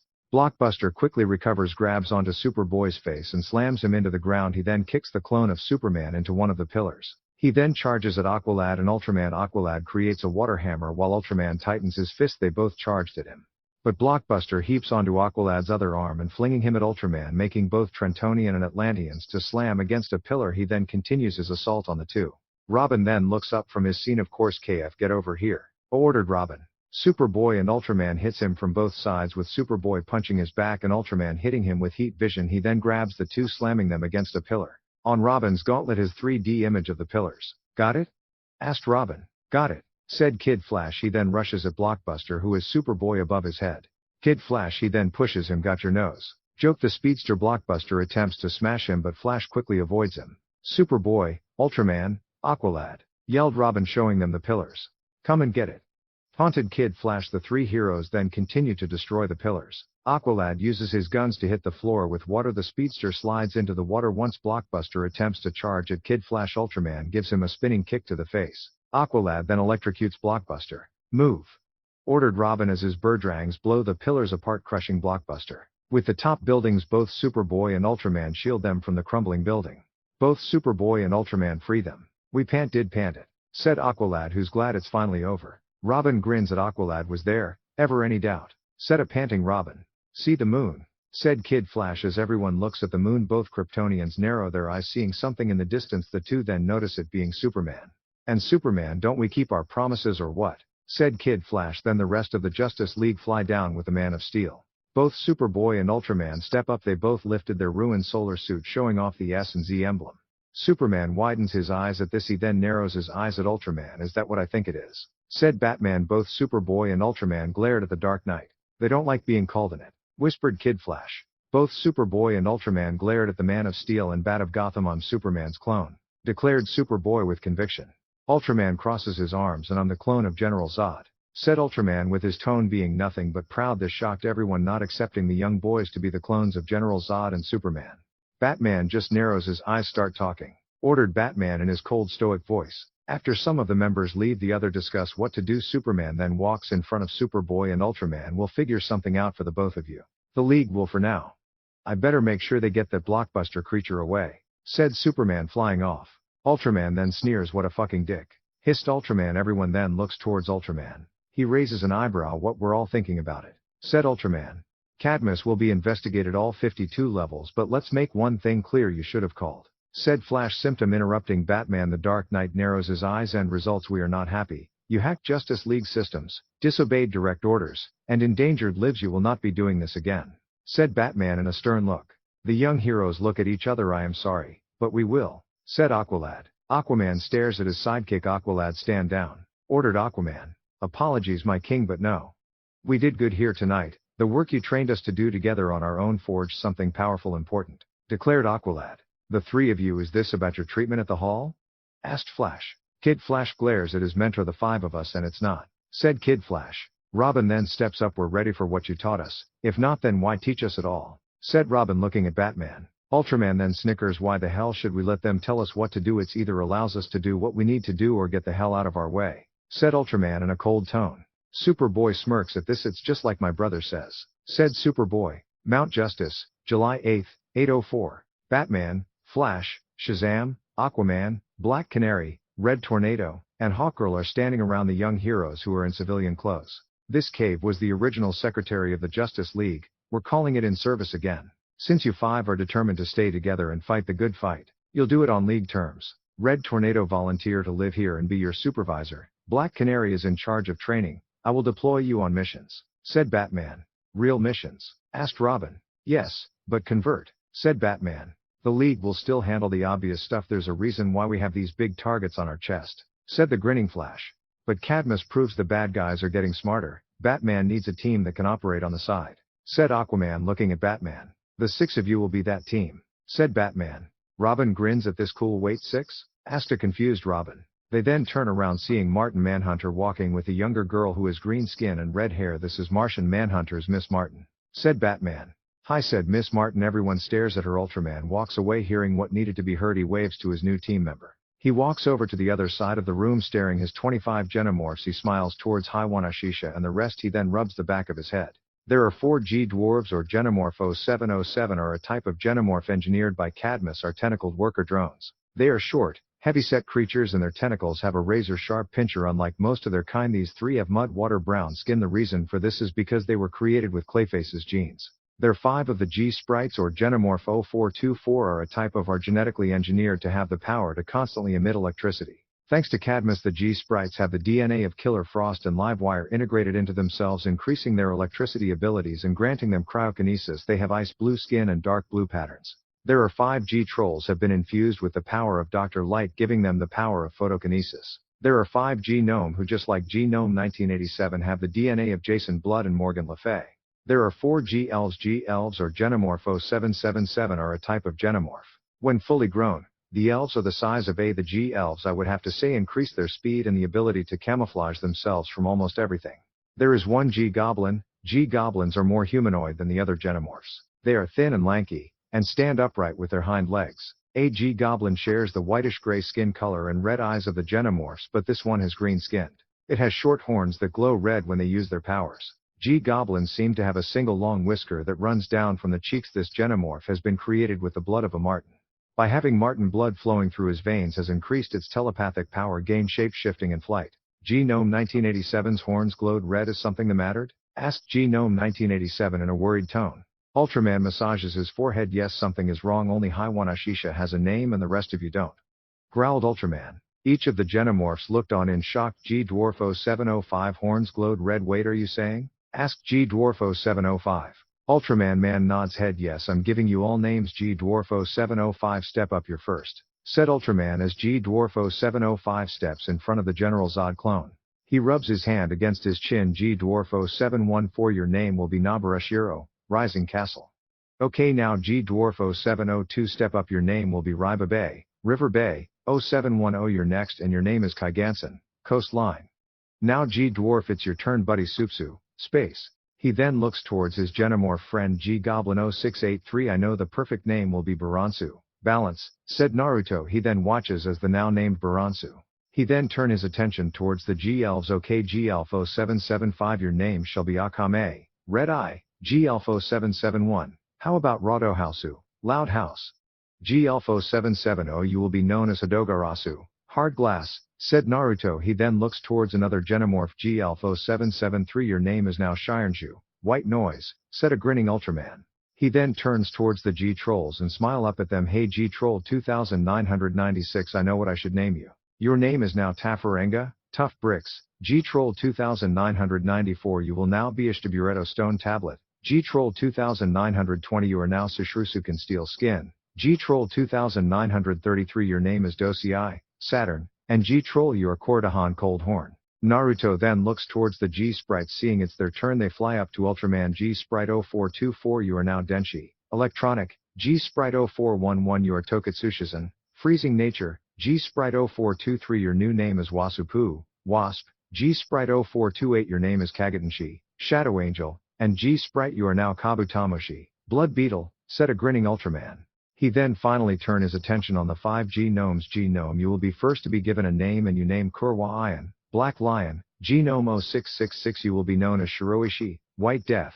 G-gnome 0911 you are Larabaritsu, Yellow Blitz. Genome 1991 You are now a Kaikatamari, Red Mass, and you Genome will be known as Sosu, Sauce, said Ultraman. So what do you all think of your new names? Asked Ultraman looking at Genomorphs hoping they liked their new names. Each of their horn glowed red. We like them. Thank you Ultraman for giving us our own names, said Baransu smiling at Naruto. Naruto smirks back.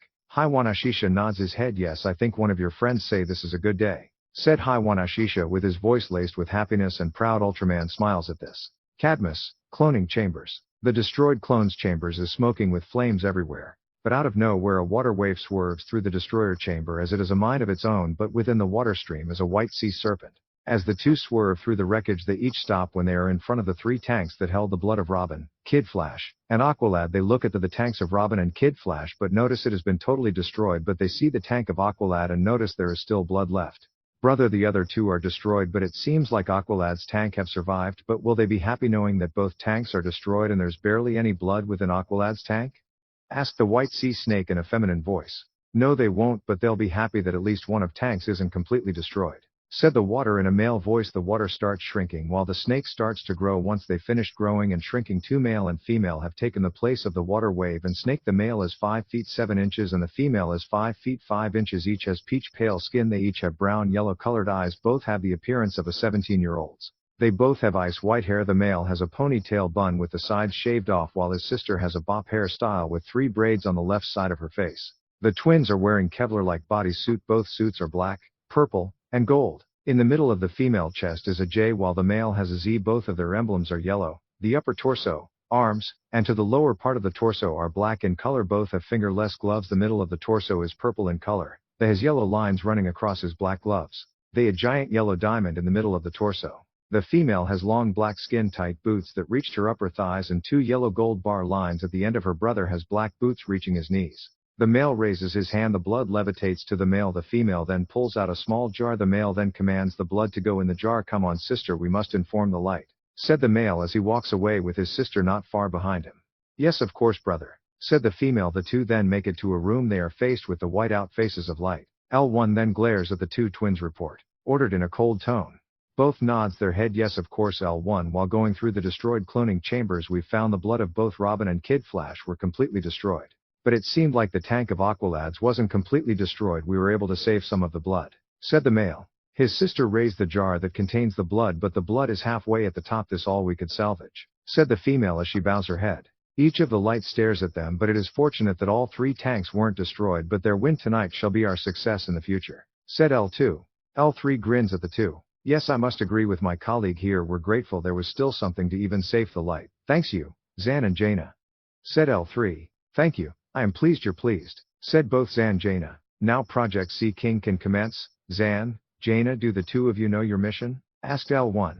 Jaina nods her head. Yes, well the Wonder Twins shall eliminate, said Jaina. Anyone who has fallen from the light, said Zan. While Superboy and Miss Martian stayed inside the cave, Ultraman had decided he was not going to be in the cave until his next mission. No, instead he felt the cave and flew to Metropolis. He expected that they won't get a mission for a few weeks, so that's what he decided to do, leave the cave and see what's the deal with the villains in Metropolis. Ultraman then allows a small smirk to appear on his whiskered face. This feels amazing. It's been a while since I've been outside. I could not stand being in that cave. While I do care for Superboy, I need fresh air, said Ultraman in a stoic tone. I must agree with you Ultraman. Besides, Batman had never said you can't go and see the cities yourself, said Haiwanashisha as he speaks to Naruto telepathically. While the G-Gnomes are used to have to being inside all the time, Ultraman isn't, since he enjoys being bathed in the sun's light, which is due to his Kryptonian physiology absorbing the solar radiation. So Haiwanashisha and the other G-Gnomes understood him wanting to be in the daylight. But I am curious about something, asked Haiwanashisha in curiosity. And that is? Asked Ultraman as he flies by a train. Haiwanashisha's eyes become narrow. Why have you brought Kagetenshi and Kabutamoshi with you, Ultraman? Normally you would bring myself or Baransu with you. So it caught my attention? Asked Haiwanashisha, who's at the cave reading the Stephen King book The Shining. Ultraman then glances at both Kagetenshi and Kabutamoshi. I brought them with me because the G-sprites are mostly used as a life source battery and they can be more useful than being some battery, stated Ultraman. Thank you Ultranon for bringing us with you, said Kagetenshi in a blank tone. Not only have you gave us our own name, but even gave us a better purpose than what Cadmus might have for us, and for that we are eternally grateful to be of use to you Ultraman, said Kabutamoshi in a tone between elegant and stoic. Ultraman nods his head in recognition. He then comes to a halt. Both Kagetenshi and Kabutomoshi stop and turn back to their master/friend. What is it, Ultraman? You hear someone? Asked Kagetenshi. Ultraman nods his head. Yes, just south of here. There must be bank robbery. Let's go. Ordered Ultraman. He, Kagetenshi, and Kabutomoshi speed off. Both Kagetenshi and Kabutomoshi are then encased in a bright blue lightning. With them covered in lightning, it allows Genomorphs to be able to follow the General Zod clone.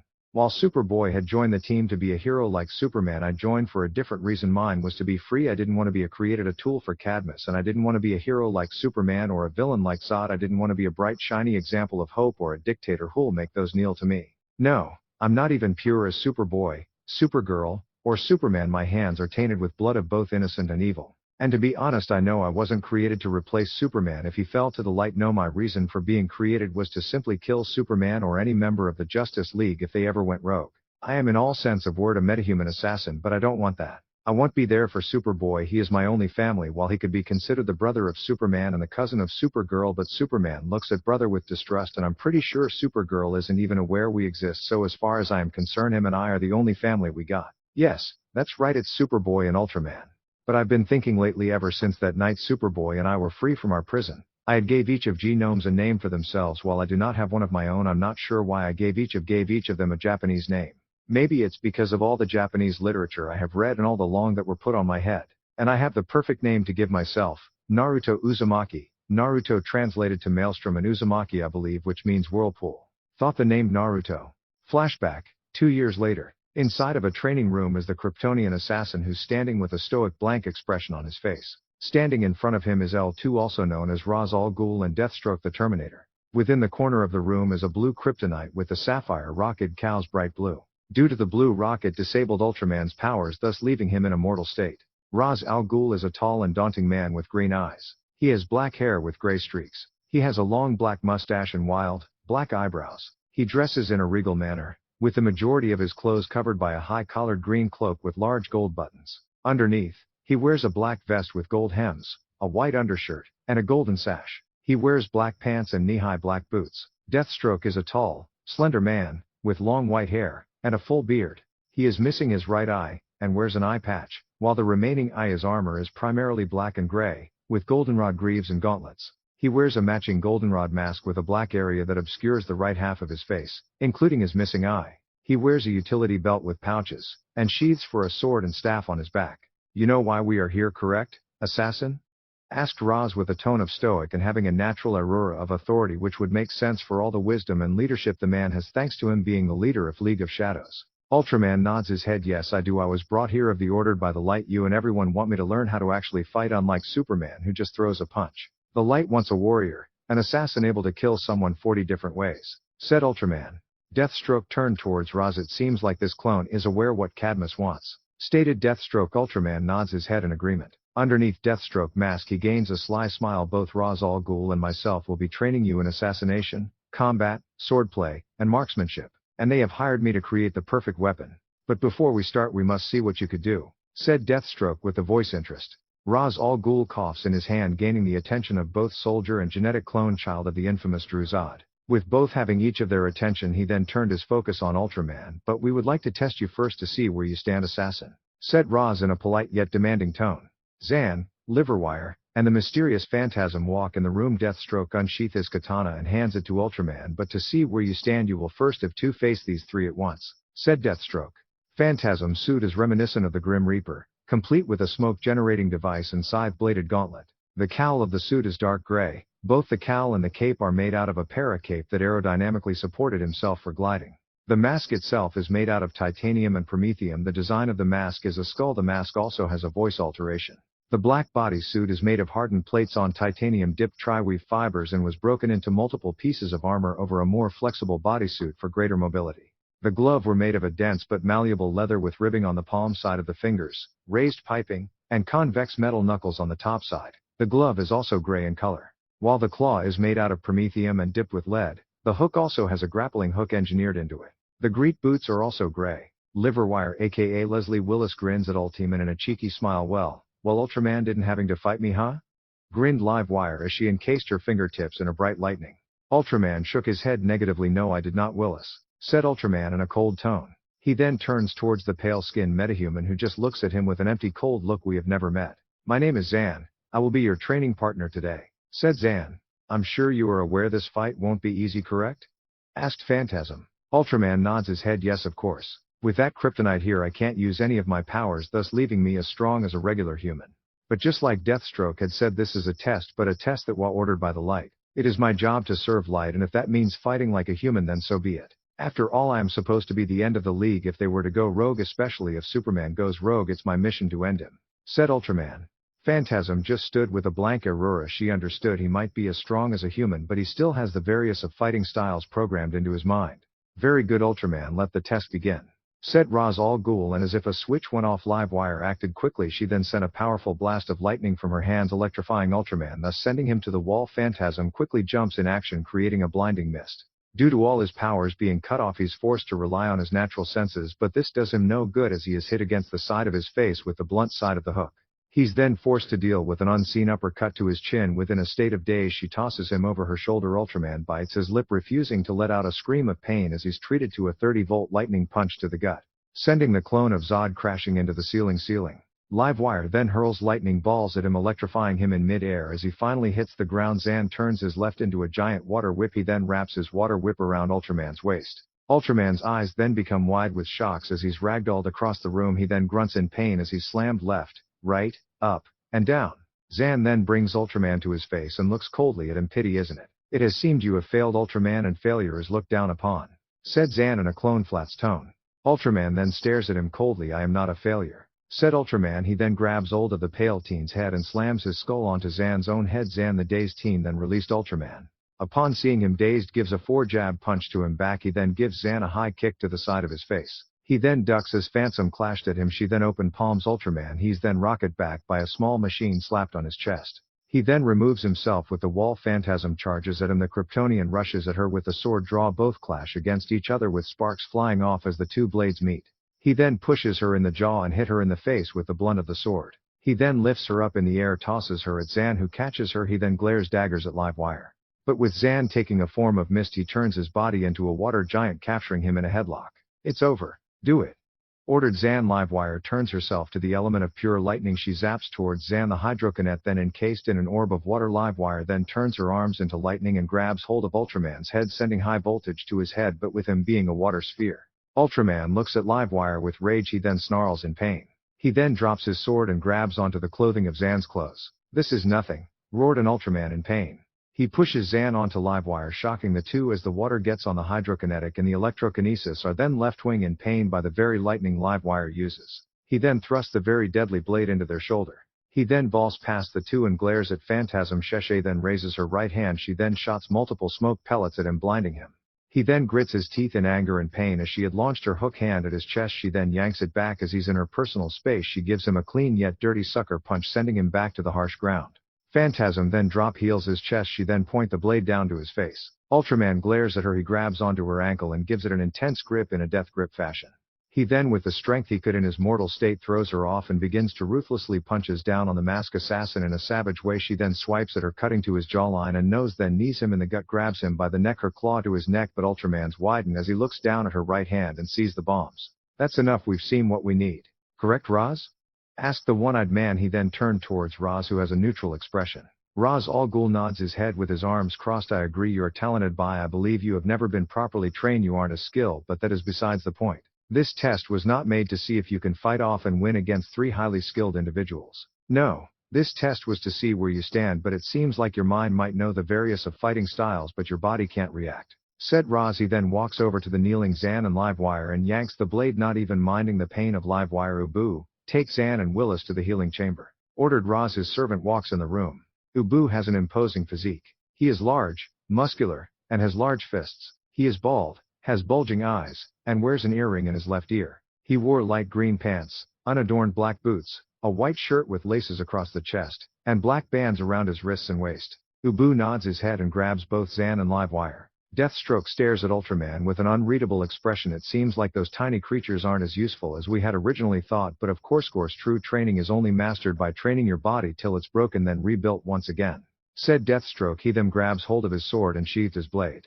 But I must agree with Roz, you are very promising. Besides Roz, or I didn't expect you to someone defeat the three, said Deathstroke. He then gives Deathstroke a slight bow. Yes, of course, Deathstroke. I am to please the light. If they wish for me to be an instrument of destruction, then so be it. I shall be the light's blade of Excalibur and the shield of Hercules. After all, I am a clone of a general, said Ultraman with his voice covered in coldness and devoid of any emotion.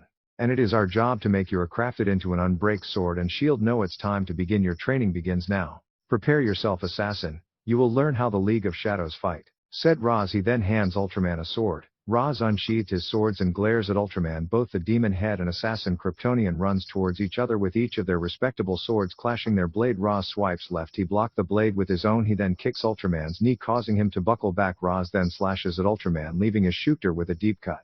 Roz then stabs Ultraman in the ribs. He quickly yanks the sword out of Ultraman, then stab him in his shoulder. Roz then kick him in the face and grabs the sword from Ultraman and places it on his shoulder, causing the blonde-haired alien to bleed. Ra's al Ghul glares down at Ultraman with a cold expression. Assassin, concentrate. You will need to focus. We have lots to work on, but the first thing we must work on your body, said Roz. Ultraman pants in exhaustion with blood rolling off of his mouth. Body? What do you mean? Asked Ultraman. We must train your body up. While you do know other fighting styles, your body can't perform them. But with my help we can turn your body into a deadly weapon, said Roz. Teach me, said Ultraman. Roz just nods his head. Very well, said Ra's al Ghul. Flashback end. I remembered all the vigorous training both Ra's al Ghul and Deathstroke put me through. Every single cut and bullet I was forced to deal with was hell. Sure, after each training was over they would remove the blue kryptonite, allowing my body to absorb the radiation from the sun, with his powers returning back to me. My body would repair itself and then the training would start all over again. Hi Wanashisha, you remembered every time I would return back from training, right? Asked Ultraman. Hi Wanashisha mentally nods his head. Yes, I remembered. Every time you would return back, your solar suit you wore would be ruined and you would be covered in blood. I'm honestly surprised you didn't black out from bloodlust, thought Hi Wanashisha. Ultraman released a sigh. He then narrows his eyes. I'm more surprised I was able to even walk back. After all, almost nearly all of my bones are broken, but my training worked. By the end of my training I was the perfect assassin, but those days of being someone's weapon is long over, thought Ultraman. But he would also remembered all the times he would have Claire Selton aka Volcana help him because the strain his body suffer has just too much. She was one of his first friends, of course. At first he didn't see that, he just saw her another tool of Cadmus, and the light he slowly start to grow on her. She became someone who he could trust. She was different than all of the metahumans from all the other clones and metahumans that Cadmus had developed, but the hero can't help but to wonder where she is right now. Hi Wanashisha's eyes glowed red. Even though he's not with the newly named Naruto, he could tell his mind is somewhere else. Naruto, you must stay focused. I know you can't help but you know as he do Claire is mostly somewhere she could have fun and most likely not deal with people like Desmond again, stated Hi Wanashisha. Ultraman allows a small smile to graze his face. Not only that, but she never liked Desmond. She got along with everyone besides Desmond. But, thanks Hi Wanashisha, thanked Ultraman. It is no problem. Now that we are freed from Cadmus we can be anyone we want to. Like us gnomes don't have any freedom, but now that we've joined this team, we have freedom and no longer saves, and instead of you going on missions that satisfies Cadmus and both the light, we going on missions to help the world, said Hi Wanashisha. Ultraman nods his head. I might be going on missions for someone again, but at least the missions will be for a better cause. But first let's see how this team is actually. But I will never be anyone's weapon ever again, said Ultra. But with incredible speed he posses Ultraman, Kagetenshi, and Kabutamoshi are flying above Metropolis Bank. Ultraman narrows at the man below him, destroying everything in sight and just wrecking the cops that are attempting to restrain him. On the ground is a man. This man reaches 8 feet 5 inches in height. He has short blonde hair and blue eyes. This man is shirtless. He wears a black Kelver pants and military boots. This person is Repo Man, also known as Jesse. Ultraman then flies down. Repo Man drops the cop and glares at Ultraman. Who are you supposed to be?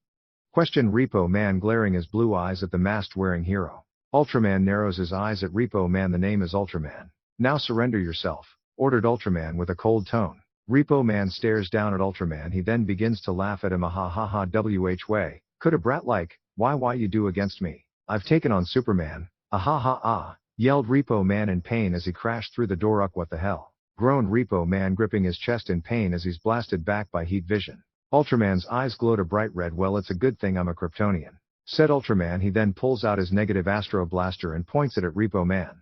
Repo Man glares at Ultraman. What are you, Superman's sidekick? Roared Repo Man, but this had learned him an energy blast to the chest. I am not Superman's sidekick. I am no one's sidekick, and I am not his brother or cousin, said Ultraman. Kabutamoshi, Kagetenshi Formation Delta, thought Ultraman. Right, said Kabutamushi. Understood, Naruto. We're ready when you are, said Kagatenshi. Ultraman runs behind the Goliath of a man. He gives him a full blast kick to the back. Crunching sound could be heard. He then open palms him in mid-air, sending him flying in the sky. He then begins to point his blaster at the Repo Man and blasting him in the sky. Kabutamushi eyes glowed bright blue. The flying G-Gnome then fires ice projectiles at Repo Man, nailing him with hard ice objects. Kagatenshi then flies on the opposite side of Kabutamushi and fires powerful orbs of lightning. Kabutamushi then gains an like aura around himself, and Kagatenshi is then encased in lightning. The two sends powerful blast of ice and lightning at him. The three stop their assault, allowing Repo Man to fall to the ground. Ultraman then watches as the large man shrunk down to a size of a man who's 5 feet 6 inches. He then turned to the officer. Here you go, said Ultraman. He then flies off. Brother, we're about to leave the cave and ride in Miss Martian's ship, said Superboy, talking to Ultraman through the comm. Alright, I'll be there, said Ultraman. Flies off, but he's then stopped a female. The female in front of him is Supergirl. You're Supergirl, aren't you? Stated Ultraman. You're Kryptonian. But how? Asked Supergirl. She's wearing her new 52 clothes. Ultraman sighs at the blonde. I don't have time for this, muttered Ultra. He then speeds off, passing by the daughter of Krypton. Location, Mount Justice. Recognize, Ultraman B05, said THR computer. Superboy then glances at his surrogate elder brother. Aqualad turns towards the child of Zod. Where did you go?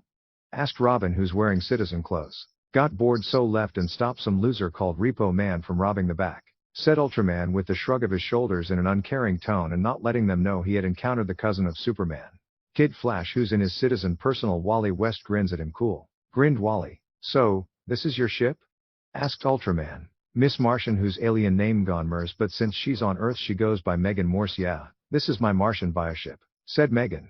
Wally stares at the ship with a half grin. Cute. Not aerodynamic but cute, grinned Wally. Megan giggles at the red-haired speedsters. It's asleep silently. I'll wake it up, said Megan. Ultraman, Haiwana Shisha, Superboy, Robin, Wally, and Aqualad, who also goes by Calderum. The four male heroes and Genomorph watch the ship transforms. How interesting. It reminds me of Drift, does not? Asked Haiwana Shisha. Ultraman can't help but to agree. They watch as the back hatch opens. Well, are you coming? Asked Megan, who glances back to them. The heroes then enters the ship. Strap in for launch, said Megan. Just as they sit down in the chairs, seatbelts form around them. Cool, said Wally. Megan then takes her seat. Red Tornado, please open the main door, requested Megan. The heroes then watch the doors open and the ship flies out. Robin turns towards Megan with a smirk. Incredible, said Robin. Wally stares at Megan with a dreamy look. Yeah, she sure is. I mean the ship, like all ships are, she, said Wally in embarrassment. Robin then turned towards Megan, fast on his feet. Not so much with his mouth, said Robin. Dude, said Wally with a look of betrayal. Calder looks at Superboy with concern. I may not have psychic powers, but I can guess what you're thinking. You overreacted and you don't know to apologize. Just say sorry, said Calder in a friendly tone. Ultraman then places his hand on Superboy's shoulder, causing him to look at his surrogated elder brother. Don't worry, brother, I'm sure she forgives you, and will find you your own name, but when I'm not in my suit you could call me Naruto, said Ultraman. Superboy raised an eyebrow at Ultraman. Naruto? Repeated Superboy. It means Maelstrom, said Ultraman. Robin then looks at Megan with concern. He'll come around, said Robin. Megan looks at the boy wonder with a sad tone. It doesn't seem like he likes me much, said Megan. You guys remember the two of them have super hearing, right? Asked Wally. Megan glances at the two Kryptonians who are sitting in silence. Hey, how about a little Martian shape-shifting? Asked Robin. Megan looks at Robin with a sheepless smile. She then gets up from her seat and shape-shifts into a female version of Robin, then turns into Kid Flash. Is it wrong that I think I'm hot? Questioned Wally with a dazed look. Yes it is, said Ultraman as he rolls his eyes at the speedster. That's impressive and all, but you aren't going to fool anyone with those, right? Asked Ultraman. Mimicking boys is a lot harder, said Megan. Haiwana Shisha narrows his eyes at the statement. And your clothes? Asked Calder in curiosity. They're organic, just like the ship. They respond with my mental commands, said Megan. As long they're the only thing you command, said Ultraman. Sure, he had Haiwana Shisha blocking Megan from her psychic invasion, but he also wouldn't her going into his head. Can you do that ghosting through walls thing like Manhunter does? Asked Wally. Density shifting? No, it's a very advanced technique, said Megan. Flash can vibrate his molecules right through a wall. Ahaha, when he tries it bloody nose, said Robin, embarrassing Wally. Dude! Exclaimed Wally. Megan smiles cheerfully. Here's something I can do. Camouflage mode, said Megan. Red Tornado to Miss Martian. An emergency alert has been triggered at the Happy Harbor power plant. I suggest you investigate covertly. I'm sending the coordinates, said Red Tornado. Coordinates received. Adjusting course, ordered Megan. Robin turned towards Megan. Red tornado probably keeping us busy again, said Robin. Well, a simple fire leads you to Superboy and Ultraman. We should find out what caused the alarm, said Megan. As they land on the floor they watch a tornado. I think I found the cause, said Superboy. The tornado then begins to come at them. They are then pulled into it. Megan then flies the team out of it. She then finally lands on the floor. The heroes then jump down from the open hatch. Robin, are tornadoes common in New England? Asked Calder, but Robin was no longer there. Ultraman clicked his tongue. Great, it does the same disappearing act as Batman, said Ultraman. Inside the building a mysterious figure blasts a wind blast at Robin. Superboy jumps down while Ultraman flies down. Who's your new friend? Asked Superboy. Didn't catch his name, but he plays kind rough, yelled Robin as he watched both Superboy and Ultraman get ready for battle. I apologize, you may address me as Mr. Twister, said Mr. Twister, throwing two twisters at the two. Both heroes walk towards Mr. Twister. Ultraman grabs hold of Superboy's hand with his incredible strength. He throws Superboy at Mr. Twister, but the villain tosses Superboy back with the twister. Ultraman catches Superboy, stopping him from crashing to the wall. Wally puts on his goggles and runs towards Mr. Twister. He then jumps in midair and Kangaroo kicks him, but Twister throws him aside. Mr. Twister then sends both the Atlantean and Martian back. I'm just prepared to be challenged by a superhero. I, however, was not expecting children, said Mr. Twister as he stares at both Robin and Ultraman, unaware of the Berdrang behind Robin's back and the Shuriken behind Ultraman's back. Both heroes throw their respectable weapons. We aren't children, snarled Ultraman. Mr. Twister doesn't seem affected by the explosion. Affectionately, you are. How did you know about supervision? I find your appearance quite disturbing, said Mr. Twister. Well, we hate to see you disturbed. Let's see if you're more turn if you can, taunted Robin. Megan then destroyed the machine above him, causing a smoke screen. Superboy charges at him, but he's blown away, slamming into Miss Martian. Ultraman, Calder, and Robin charged at him, but seeing the attack coming he backflips in midair and fires a powerful blast of his heat vision. The blast so powerfully Mr. Twister crashed through the wall. Let's see what you got, Tin Can, glared Ultraman. The other heroes regrouped behind him. Wally, you ready for round 2? Asked Ultraman. Wally nods his head. Yeah, let's do it, said Wally. You children are nothing but a cheap imitation, said Mr. Twister. Ultraman glares at their foe. What do you want? Demanded Ultraman. He then digs into his utility belt and grabs the Kryptonian grenade. Mr. Twister flies into the sky. Isn't it obvious I'm looking for a hero? Said Mr. Twister. Ultraman turned towards Haiwanashisha. Read his mind, ordered Ultraman. The Genomorph's eyes glowed red. I cannot, it is not organic, thought Haiwanashisha. Ultraman sighs and turns towards Calder. He can't read his mind. Haiwanashisha says he's a machine, said Ultraman. So what, he's Red Tornado, said Megan. Robin turned towards Ultraman. She had a point. How many robots do you know how can generate tornadoes? And he did said he will be testing us. This is his test, something to keep us busy, exclaimed Robin. Wally looks down in disappointment. Speedy, right, we are a joke. This game is so over, said Wally. Robin, Wally, and Calder walked towards the machine. We know who you are. What you want, yelled Robin in annoyance. So, let's end this, demanded Calder. Considered it ended, said Mr. Twister. He then begins to summon a huge twister, but then lightning has been added to the twister. Can Red Tornado do that? Asked Wally. You think I'm Red Tornado? Ironic, said Mr. Twister. Ultraman then throws his grenade at him. Haiwanashisha, do it now, thought Ultraman. Haiwanashisha then opens his mouth and release a huge hellish fire blast. A huge explosion goes off. He then turns towards Miss Martian. Cloak us now, orders Ultraman. Megan nods her head and cloaks the team. Upon see them vanish, he begins to fly away. I cannot doubt you children have power, but get in my way and I will end you, threatened Mr. Twister. What the hell just happened? Asked a confused Wally. I had Megan cloak us with her ship, said Ultraman. Superboy then snarls in anger. You think that makes it better? She tricked us in believing Twister was Red Tornado-y, snarled Superboy. Ultraman glares at Superboy. It's not her fault. Superboy, neither her or Haiwanashisha knew if it was Red Tornado or not. This pointless fighting isn't getting us anywhere. Besides, Superboy, it was a rookie mistake, said Ultraman. Superboy sighs and just walks past Megan. Why don't you hit the showers? Advised Wally as Superboy, Robin, Wally, and Calder take off. Megan's hair shadowed her face. I was just trying to be part of the time, said Megan. I'm not sure if this is actually a team, said Ultraman. He then flies off. At the docks, Mr. Twister creates various of twisters. Currently, this would draw attention, said Mr. Twister. You got ours full and undivided, said Wally as he speed kicks him, sending him back. Unacceptable annoyance. You are a distraction I can no longer tolerate, said Mr. Twister. Both Superboy and Ultraman flies down to the ground, sending shock waves by the two heavy hitters. On the bioship, the team really needs your help, said Megan as she's talking to Red Tornado, who's on the screen. If I intervene, it will not be to help. Still, it is an odd coincidence that this twister share my elemental abilities and my immunity to telepathy. said Red Tornado. Hello Megan, said Megan. Back with the team. Mr. Twister hurls Calder through a house toss twisters at Wally, but thanks to Robin and Ultraman throwing bombs, it destroyed the twisters. After he threw Superboy in the air, he W's a boat. Ultraman then pulls out his negative Astro Blaster and begins firing at the damaged Mr. Twister. Everybody listen to me. All of you. Thought Megan. Everyone grits their teeth as each of their minds are being invaded except Ultraman. What did we tell you? Growled an unpleasant Superboy. I know I messed up. But now I'm very clear on what we need to do. Please trust me. Begged Megan.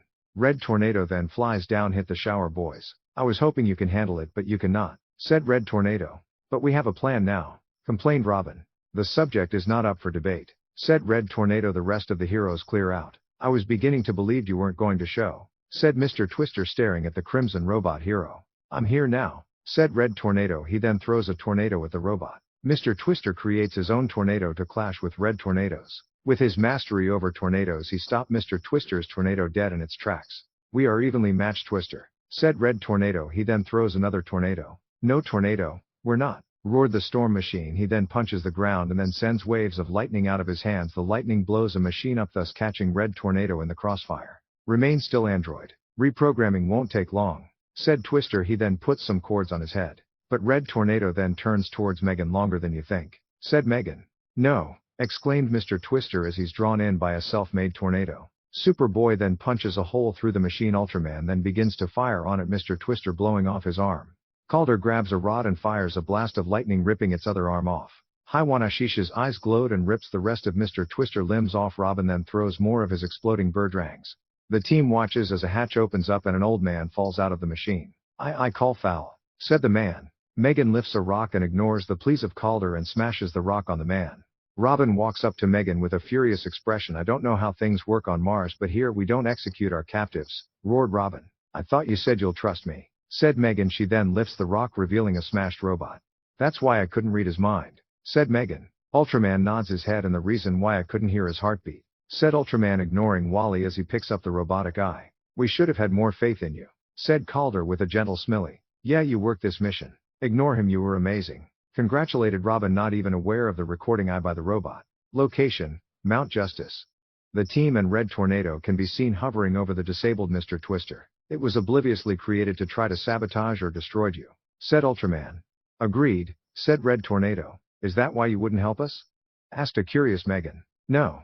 This was your battle. I do not believe it is my role to solve your problems for you, or should you solve mine, said Red Tornado in an emotionless tone. But if you're in danger, stuttered Megan. Consider this matter closed, said Red Tornado. He then walks away. Batman, Aquaman, and Flash would jump in a heartbeat, complained Wally. I guess if we should have a babysitter, it should be a cold, heartless machine, snorted Robin. Dude, exclaimed Wally, and glaring at Robin. And inaccurate. I have a heart, carbon steel alloy. I also have excellent hearing, said Red Tornado, turning towards Robin.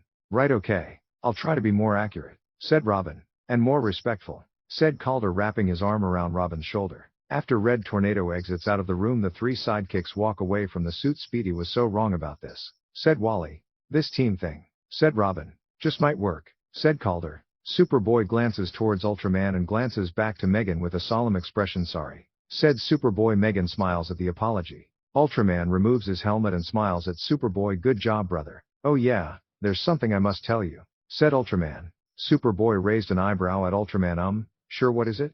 Asked Superboy. Ultraman looks at Superboy with a serious expression. I meet Supergirl. I'll tell you more once we return to my room, said Ultraman, leaving Superboy shocked. There are 4 G-dwarves, or Genomorph 0707 are a type of Genomorph engineered by Cadmus, are tentacled worker drones. They are short, heavy-set creatures and their tentacles have a razor-sharp pincher. Unlike most of their kind, these 3 have mud water brown skin. The reason for this is because they were created with Clayface's genes.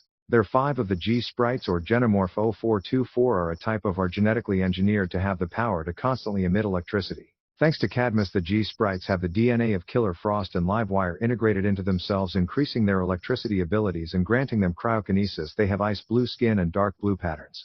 There are 5 G-trolls have been infused with the power of Dr. Light, giving them the power of photokinesis. There are 5 G-gnome who, just like G-gnome 1987, have the DNA of Jason Blood and Morgan Le Fay.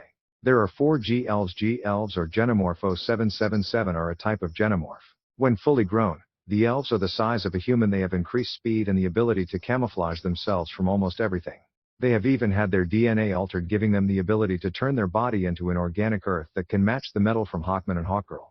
There is one G-Goblin. G-Goblins are more humanoid than the other Genomorphs. They are thin and lanky, and stand upright with their hind legs. A G-Goblin shares the whitish-gray skin color and red eyes of the Genomorphs, but this one has green-skinned. It has short horns that glow red when they use their powers. G-Goblins seem to have a single long whisker that runs down from the cheeks. This Genomorph has been created with the blood of a Marten. By having Marten blood flowing through his veins has increased its telepathic power, gain shape-shifting and flight. Wait, are serious? You met Supergirl? Superman's cousin, exclaimed the shocked Kryptonian. Out of all the things, he wasn't expecting Ultraman to tell him that he met Supergirl. Ultraman places his hand on Superboy's shoulder. Superboy, relax, it hasn't anything grand, and I'm not sure if you can call us meeting each other, said Ultraman with a sigh. If the Kryptonian had to be honest, I wasn't even a meeting. And of course Superboy looks at Naruto with a confused expression on his name. I don't understand, what do you mean? Why wouldn't you call it a meeting?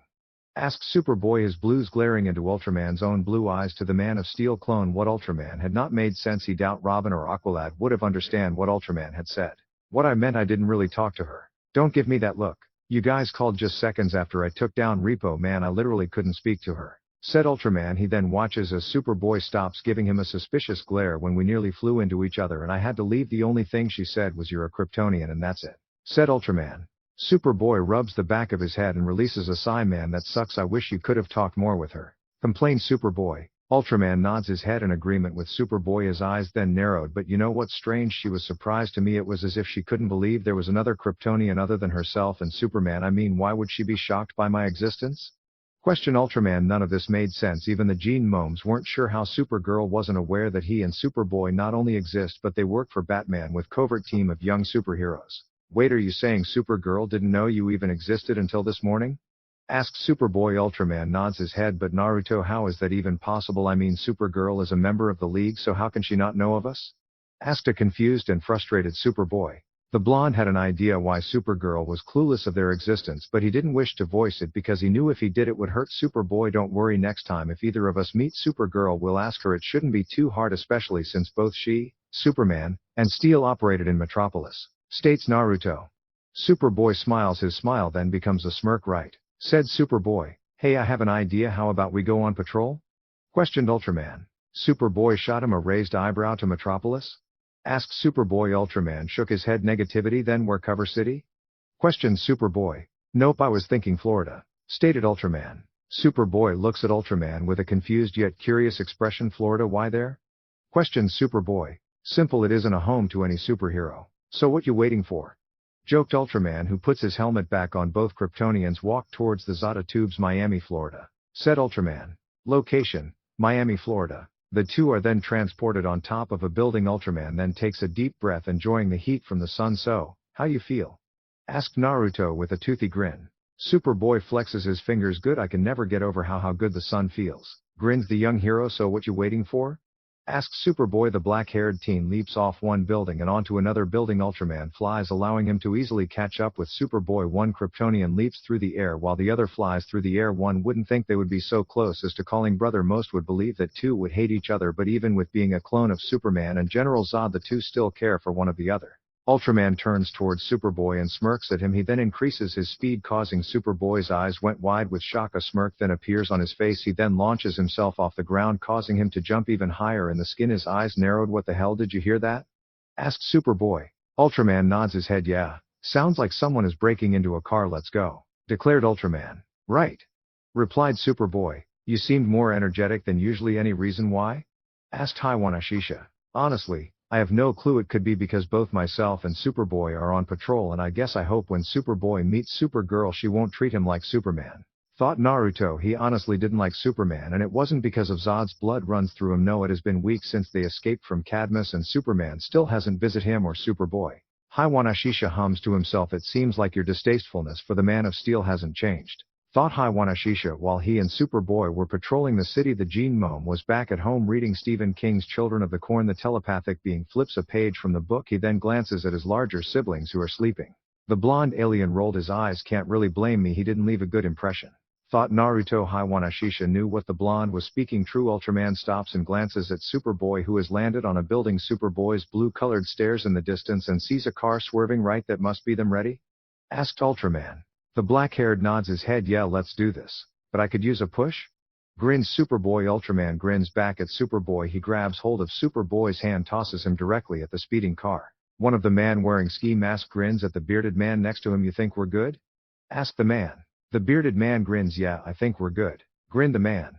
Suddenly the stolen car stops as the young Kryptonian glares at them. No, you're far from good, said Superboy. The bald-headed man points a M16 at Superboy's head. Fuck you, kid, roared the man. He blows the trigger, but the bullet simply bounced off of Superboy's head. Superboy scoffed at the man. He then rips the man right from the driver's seat and tosses the man out of the car, causing him to hit the wall. The two pull out their own guns, but they and the car frozen. Ultraman rips the door off and throws the man on the ground. Superboy does the same. Superboy then rolls his eyes at the assassin Kryptonian. Show off, commented Superboy.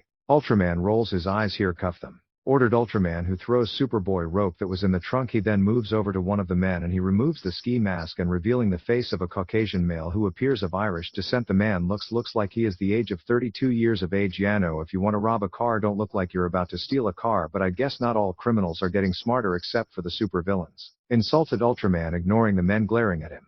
The Irish man snarls at Ultraman with his mouth bleeding. Screw you, fucking lick ass, roared the man in anger. Ultraman simply pokes him in the shoulder. His friends watch in shock as their friend gets flown back by the blonde. The man screams in pain as his shoulder is broken. WHWH, what the hell you brats doing here? Muttered the man. Ultraman and Superboy clearly heard him, but neither decided to comment on it. One of the men stares at Superboy's shirt. What the hell are you supposed to be? Superman's nephew? Mocked the man, but Superboy scowls at the man.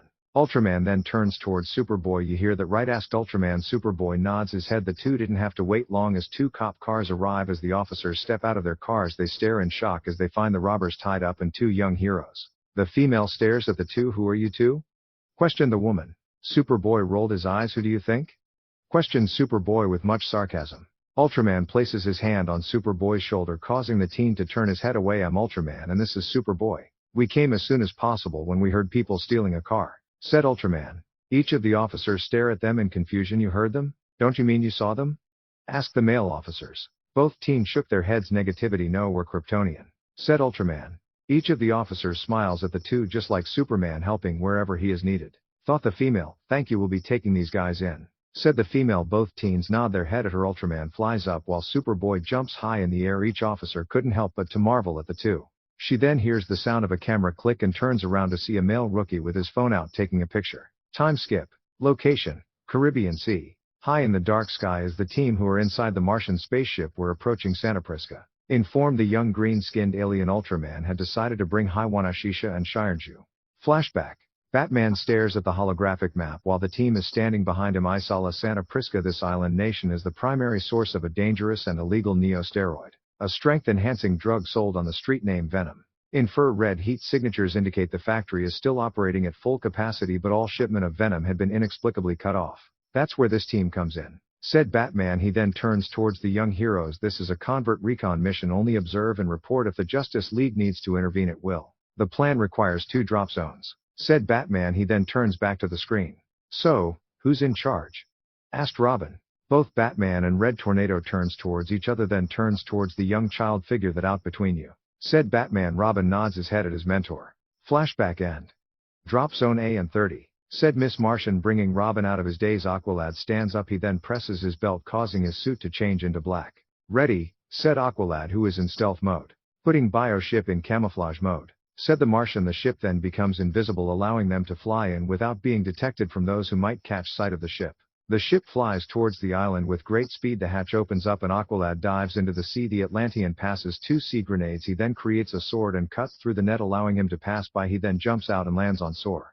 The young teen runs to a device and puts in a red tube that contains some red liquid. He then presses his calm heat and motion sensors. Our patch data is now on a continuous loop. Move in, said the young hero. The bioship moves in closer. Drop zone B, said Miss Martian. Superboy, Shiraju, Hiwanashisha, Ultraman, Robin, Miss Martian, and Kid Flash stand up. The female alien extends her hand, causing an organic alien harness to appear. Both Robin and Kid Flash hook it onto their belts. Kid Flash presses the emblem on chest and grins as his yellow and red suit becomes black and red. How cool is this? Asked Kid Flash, who turns towards to Miss Martian. Very impressive, said Miss Martian. She then changes her clothes, making it a black bodysuit. This had left the red-haired speedster flabbergasted. That works too. Hey Soupy, Flyboy, not too late for stealth tech, said Kid Flash, turning towards the two Kryptonians. No capes, no tights, no offense, said Superboy with his arms crossed. Ultraman shook his head at Kid Flash. Never needed a stealth suit before, and I don't need one now, said Ultraman. After all, with all the missions the Light and Cadmus had sent him on, he was never seen until it was too late for those, unfortunately, who he was sent to kill. I think it totally works for you, said Miss Martian in a dreamy tone, staring at Superboy, in that you can totally do good work in those clothes, said Miss Martian, trying to cover what she said, but Superboy doesn't comment. She then puts on her hood, thus making her invisible. The hatch opens up and she flies down along with Kid Flash, Robin, Ultraman, Haiwanashisha, and Shirenju. Ultraman sighs. He raised his hand up in the air, grabbing onto Superboy's shirt, stopping him from crashing into the ground. We need to work on your landing, said Ultraman, putting Superboy back on the ground. Yeah, no kidding, we do not need a seismic event, this is a convert. Superboy, complained Robin that their cover was almost blown if it had not been for Ultraman. Aqualad, drop B as a go, said Miss Martian. The young native of Atlantis is climbing up a large cliff. Head for the factory. I'll try to track you with GPS and we'll read of you ASAP, said Aqualad. Roger that, said Robin. The young heroes then run into the forest. Robin then presses a button and a map appears on his suit. Both Superboy and Ultraman comes to a stop as they hear a twig being snapped in half. Did you hear that? Asked Superboy. Ultraman then pulls out his negative Astro Blaster. No wait, is this a super hearing thing? Asked Kid Flash. You do have great ears, said Miss Martian with a smile. Okay Rob, now what? Asked Kid Flash, but Robin had disappeared. Man, I hate it when does that, groaned Kid Flash. Superboy, Kid, Ultraman, switch to infer Red Sea if you are being tracked, said Aqualad. Kid Flash puts on his goggles. Got a squad of armed bozos incoming, said Kid Flash. Each of them gets into a hiding position while Shirenju's body becomes part of the rock that Kid Flash is using as a hiding spot.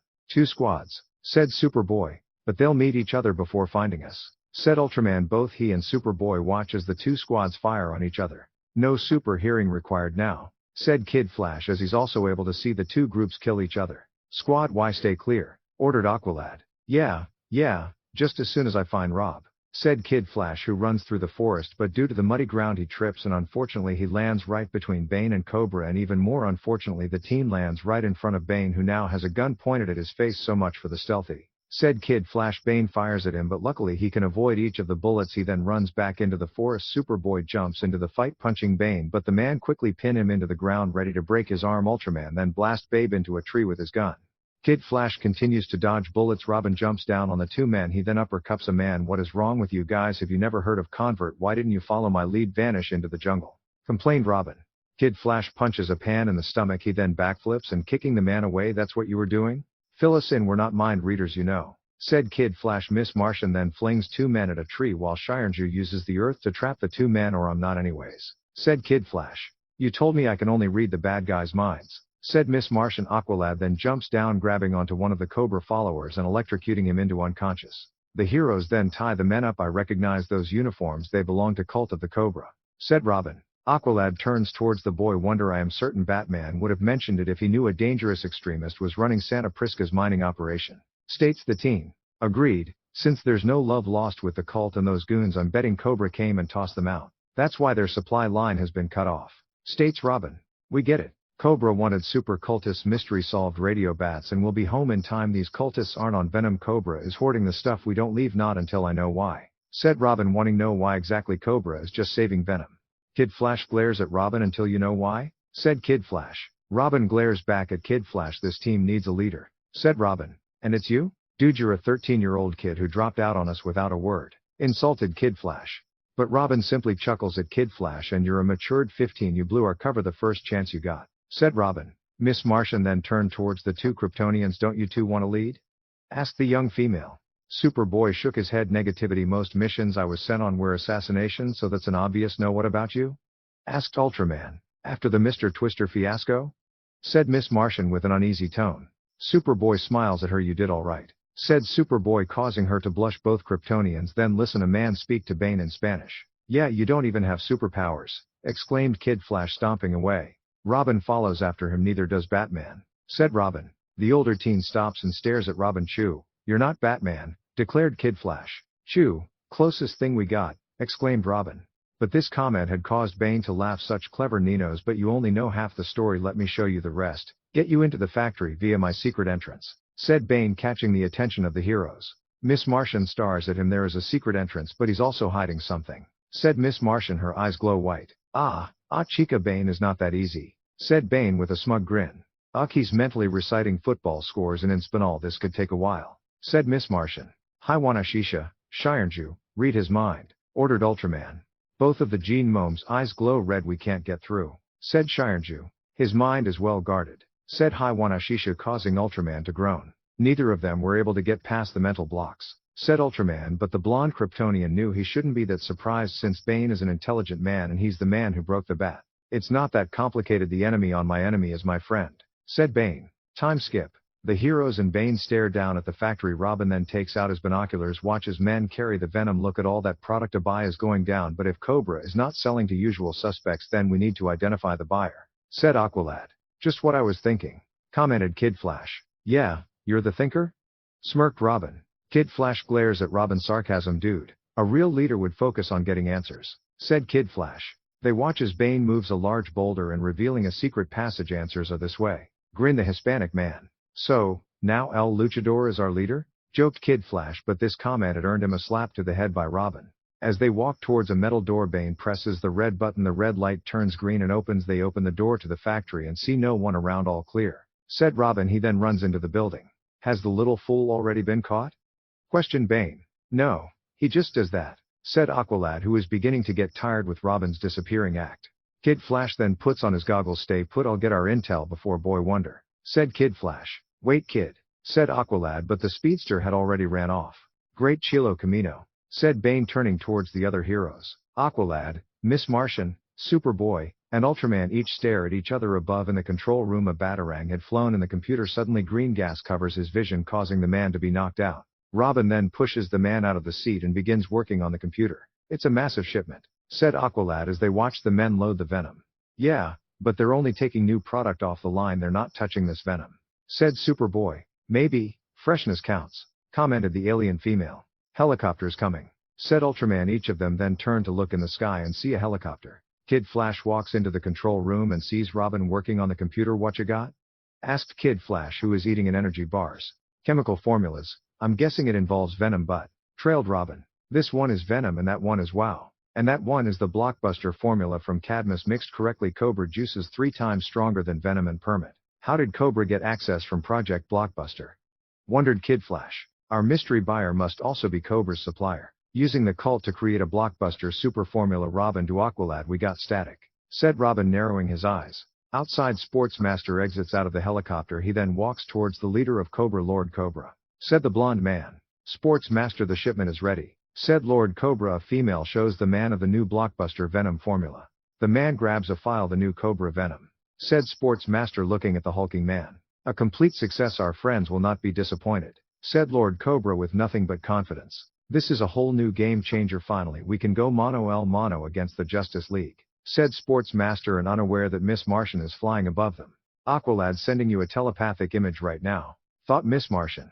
Aqualad then turns towards both Kryptonian. Sportsmaster, he is the buyer. Aqualad to Red Tornado. Do you read up? Can't reach the League, Robin, or Kid, stated a frustrated and annoyed Aqualad. Calms jammed. We need a plan now, said Aqualad. Bane grins. I have a suggestion, said Bane. He then jumps down, punching a man. He then raises the man's gun, stopping him from shooting his gun at him. We have incoming, said Ultraman. They then hear a loud roar and the Cobra Venom Man busts through the window, causing Superboy, Aqualad, and Ultraman to hit the ground. They glare at the behemoth of a man. The man charges at them. Superboy and Ultraman runs at the creature while Aqualad creates a water shield shielding him from the bullets. He then fires a water ball at the man and Babe uses this as a distraction and walks away from the battle. Miss Martian then uses her powers to send the men flying. The man punches Superboy into the wall. Shirenju turns itself into a larger version of itself that is made out of earth. Shirenju punches the man in the stomach, sending him back. Sportsmaster then takes out a spear and throws it at Miss Martian. She dodges, but the device then explodes. Superboy then gets punched in the jaw by the man. Kid Flash then kicks the men away, saving Aqualad. Miss Martian, radio is jammed. Link us up, ordered Aqualad. Is everyone online? Thought Miss Martian. The 2 Kryptonians get pushed back by the large man. Yeah, thought Superboy, glaring at the man. Yeah, I can hear you, thought Ultraman. He then blasts the man away with his heat vision. You know it, beautiful, said Kid Flash. Good, we need to regroup, said Aqualad. Kinda busy, thought Robin, who's busy fighting the woman. Robin now, ordered Aqualad. Robin grits his teeth in frustration. He then throws down a smoke bomb. Aqualad creates a water whip, knocking them back. We have to retreat now, Kid, clear a path, ordered Aqualad. Kid Flash knocks down various of the Cobra followers with high-speed punches. The man charges at Ultraman, who smirks. He then grabs hold of his hands and kicks the man in the gut, sending at the Cobra followers. Ultraman then flies back and closes the door. The heroes then run towards the exit with the large man hot on their trail. Hi Wanashisha, the support beams, yelled Aqualad. Both of the support beams are then broken in half, causing the entrance to cave in. Aqualad then snaps the glow sticks. How could my first mission as leader go so wrong? Muttered Robin. You do have the most experience, but perhaps that is what has left you unprepared. Fighting alongside Batman, your roles are defined. You two don't need to talk, but this team is new and a leader must be clear, explicit. He cannot disappear and expect others to play parts in an unknown plan, lectured Aqualad. Robin quickly turns around at Aqualad. Oh, so I'm supposed to hold everyone's hands up? Who am I kidding? You should lead us, Calder. You're the only one who can, said Robin with a smirk. Please, I can run, Wally, please. You know he's the one, we all do, said Robin, stopping Kid Flash from talking and seeing reason. Hello Megan, it's so obvious, said Miss Martian. Superboy smiles at Aqualad. Could have told you, said Superboy. Ultraman nods his head. You are the fit to lead this team, said Ultraman. Aqualad then walks towards Robin and places his hand on Robin's shoulder. Then I accept the burden until you are ready to lift it from my shoulders. You were born to lead this team, maybe not now but soon, said Aqualad. Robin smiles at him. He then turned towards everyone else. All right, our first priority is preventing that shipment from leaving this island, said Aqualad. Funny, I had the same thought, grinned Robin. With Lord Cobra. Both Lord Cobra and Shimmer stand in front of the helicopter. Sabotage, Robin, said Sportsmaster. Undoubtedly find the problem, fix it, said Lord Cobra. A follower and the large man walks towards them. Master, should we send a search party for the intruders? Asked the man. Don't be foolish, they'll come to us, said Lord Cobra. With the team, Sportsmaster is the supplier, but it still doesn't track. He doesn't have the juice to require the blockbuster formula or to get Cobra to do his dirty work, said Robin, who's looking at the screen. And neither of them has the chops to blend blockbuster with venom that takes some major nerdiest, said Kid Flash. I believe the expression is the tip of the iceberg, said Aqualad. As they exit out of the tunnel, they see Bane. Halt, Ninos, I'm feeling explosive, said Bane. They look above them and see various of bombs rigged. You betrayed us, why? Asked Aqualad. I want my factory back, so I forced you into a situation where you would either take down my enemy or die trying. If the later, then the Justice League would certainly come to avenge their sidekicks, and when the smoke clears, Santa Prisca will be mine once more. Blowing the tunnel with you inside should have the same effect, said Bane. But as he pressed the button, Kid Flash takes the device, leaving him shocked. With what? This trigger thingy, said Kid Flash with a snarky grin. Bane attempts to punch him, but Wanashisha lifts him in the air. I'm so going to enjoy this, drop him, grinned Ultraman. Wanashisha's crimson eyes stop glowing. Both Superboy and Ultraman punch the man at the factory. Just before Sportsmaster can get on the helicopter, each man is knocked to the ground by Kid Flash. Take the shipment, ordered Lord Cobra. Both Superboy and Ultraman drop to the ground. Go again? Grins Superboy, causing the man to growl. The man charges at him, but he's knocked to the side by a huge wave of water by Aqualad. Sorry, not part of the plan, grins Superboy. Both of them are then shot by Sportmaster. He then sees Miss Martian and puts the girl in a headlock and continued to fire on the two. Shirenju creates a mud wave, knocking a few of the men to the side. Robin then throws one of his gadgets, trapping Shimmer. I know you don't like getting your hands dirty, grinned Robin. True, but sometimes a god must stoop to conquer, said Lord Cobra, removing his cloak. Robin jumps at him, but the pale man grabs his knee. Robin then tries for a side kick, but the man blocks it and kicks Robin in the gut. What's wrong, boy? You look disconcerted, said Lord Cobra. Kid Flash continues to knock the men down and Aqualad keeps the large man at bay. He then electrified the man into unconscious. Sportsmaster then throws Miss Martian at Superboy. Thanks for the workout, but I gotta fly, said Sportsmaster. Miss Martian smiles at the two. She then pressed the button, causing one of bomb to explode, this bringing the helicopter down directly into the factory. Lord Cobra stomps on Robin's chest. I am being played by mosquitoes, said Lord Cobra. Good, because this mosquito is mighty concerned about your pain, said Robin. He then jumps back with the team right behind him. Another time then, said Lord Cobra, who walks back into the shadows. Robin grins at Aqualad. We picked the right guy to lead automatically. Having you explain this mess to Batman, laughed Robin. The next day at Mount Justice, Batman stares emotionless at Aqualad. A simple recon mission, observe and report. You'll each receive a written evaluation detailing your many mistakes. Until then, good job, said Batman. Each of the young heroes stare at Batman with surprise. No battle plan, survive first contact with the enemy. How you adjust to the unforeseen determines success, and how you choose who leads determines character, said Batman. Aqualad smirks at Robin. The next day. Location, Metropolis. At the bridge one of the cables snapped, causing a crash to happen and a bus full of children to be nearly knocked over. Fortunately Superman comes in time to stop the bus and use his heat vision to fix the broken pillar. Superboy and Ultraman then comes down. Superboy picks up a car and sets it back on the road. Unknown to the Kryptonians, Bruce Wayne is watching.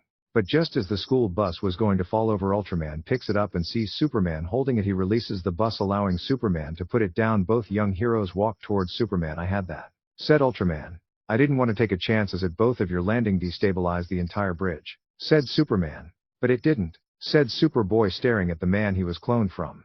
"But it could have." "We don't yet know the limits to your powers," said Superman, narrowing his eyes at the boy. "Maybe you could help me figure it out?" asked Superboy in an uneasy tone.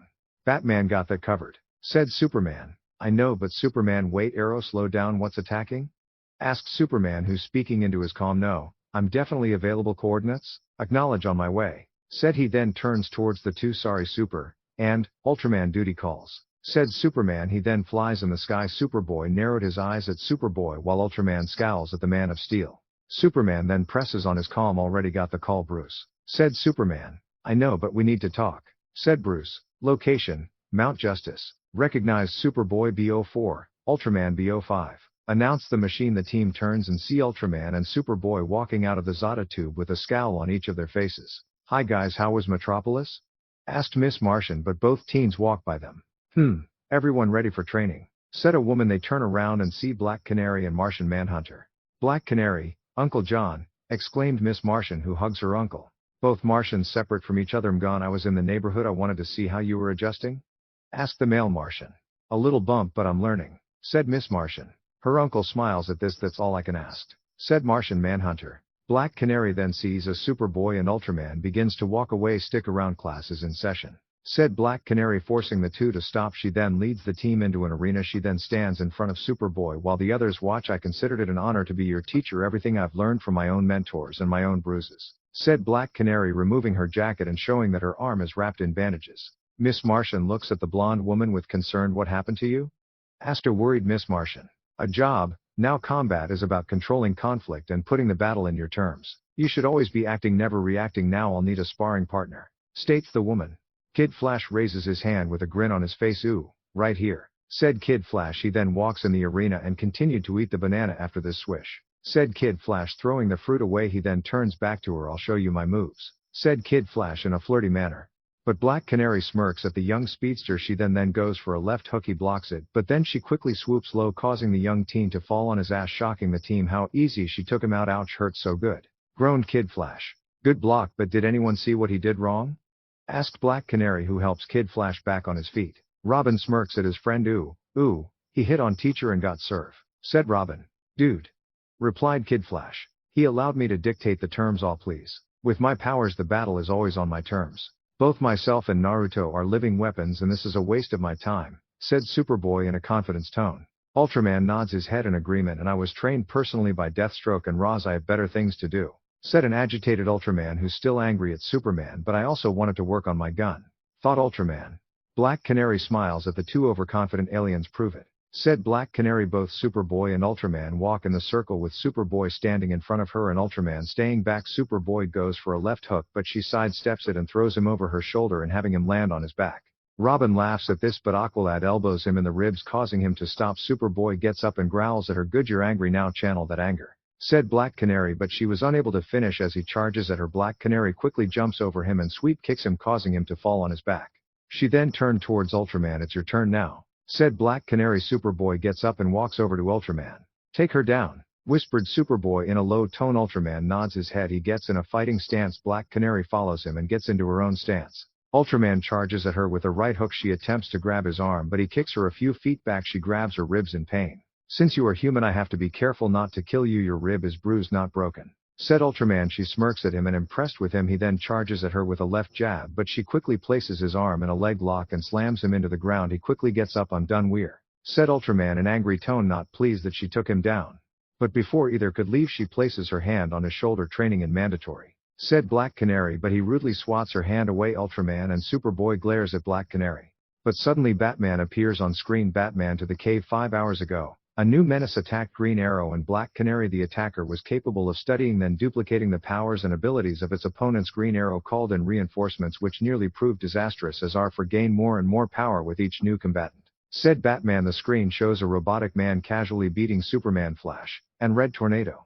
Each of the teenagers look on with surprise. Wow, one guy with the powers of the entire league, muttered Kid Flash. In the end it took 8 Leaguers 4 hours to defeat and dismantle the android. Said Batman. An android? But who made it? T.O. Marrow asked Robin. Good guess, Robin, but Red Tornado doesn't think so. Said Batman. The technology bears the symbol of Professor Ivo. Said Martian Manhunter, causing the team to stare at him. Ivo? But Ivo is dead. Said a confused Aqualad. Black Canary turns towards him. So we thought or hoped. Said Black Canary. To make certain this threat is permanently neutralized, we're sending 2 trucks to 2 separate Star Labs faculties in Boston and New York. Every precaution is being taken. We'll have additional decoy trucks to create confusion in case Ivo or anyone tries to recover the remains. You will split into undercover teams to safeguard the 2 real trucks, explained Batman. Yes. Road trip, exclaimed an excited Kid Flash. So, now we take out your trash? Said Superboy in a rude tone. You have something better to do? Questioned Batman, causing Superboy to look at the ground. Coordinates received 1 our way. Said Aqualad, staring at the device in his hand. Everyone runs towards the Zata tube. Expect Ultraman and Superboy. Haiwana Shisha jumps on Ultraman's shoulder. Black Canary places her hand on both Ultraman and Superboy's shoulders. The 2 turns towards her. When you 2 are ready, I'll be waiting. Said Black Canary. The 2 walk off, heading towards the Zata tubes. Time skip. Litchfield County. Various of trucks can be spotted heavily guarded with various members of the League standing guard. 2 men place the Amazo's body in the truck. Superman uses his X-ray vision to spot the team riding on a motorcycle. Ultraman turns and looks at the man. He watches as the man walks away. Both he and Superboy place their helmet on. Batman then makes a hand movement. Each of the trucks begins to head in their own direction. The team splits into 2 groups. Each of the heroes fly away. Superman gets ready to take off as well, but Batman places his hand on his shoulder, stopping his friend. I told you we need to talk, said Batman, leaving no room for discussion. With Robin, Superboy, and Ultraman. The boy Wonder turns towards the 2 Kryptonians. If this like is the opposite of like, then is Diaster the opposite of Aster? See, if nothing is going wrong, then it is going right? Asked Robin, but neither answered him. Clearly you're not feeling the Aster. Is something wrong? Asked a concerned Robin, noticing both clones are in a foul mood. Usually it's just Superboy and Ultraman tries to calm him, but this time it's the 2 of them. Superboy glances at Robin. Canary, and what business does she have teaching combat skills to myself and Naruto, who have super strength? Said an agitated Superboy. As for Ultraman, he felt as his pride was damaged by losing against Black Canary, who wouldn't stand a chance against Deathstroke or Ra's al Ghul. Taking down stronger guys is part of the gig. Canary learned that the hard way. Same with Batman and well, me, said Robin. Superboy presses the gas more, speeding up to the trunk. Well, I can't blame him. I'm annoyed that I was beaten by someone who is far weaker than the people who trained me, said Ultraman. He too pressed the gas, speeding up with Superboy. With Aqualad, Kid Flash, and Miss Martian. Do you think Superboy and Naruto are alright? I wasn't reading their minds, but I swear anger flown off the both of them in waves, said Miss Martian, worried for the 2. Kid Flash chuckles. Surf that wave, just give the 2 some space. Me stick as close as you, said a cocky Kid Flash. Superboy and Ultraman just needs time to cool off. Quiet mission will clear their heads, said Aqualad. Unknown to them, strange robotic apes come from the cornfields. Each of the robots grab onto the truck. Aqualad presses his calm. Robin, Superboy, Ultraman, our truck is under attack, said Aqualad.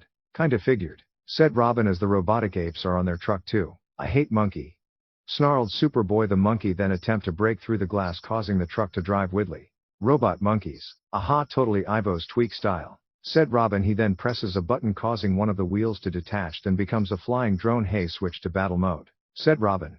Superboy grins. No point, said Superboy. He jumps off the bike and onto the truck. Haiwana Shisha, take control, said Ultraman. He flies up to the truck. The Gene Mome controls the bike, having it crash into the field. Unfortunately, Superboy's bike comes at Robin, causing his to jump off. He then released a grappling hook from his suit, allowing him to stick on the truck. On top of the truck, Ultraman and Superboy are destroying the robots, while Robin and the drone destroyed the robots. The robots blast the 2 Kryptonians in the eyes and drops them far behind. Both Superboy and Ultraman grab their faces, unable to open their eyes. The 2 then focus, listening to the sound of the robots. Ultraman grabs hold of Superboy and flies after the truck.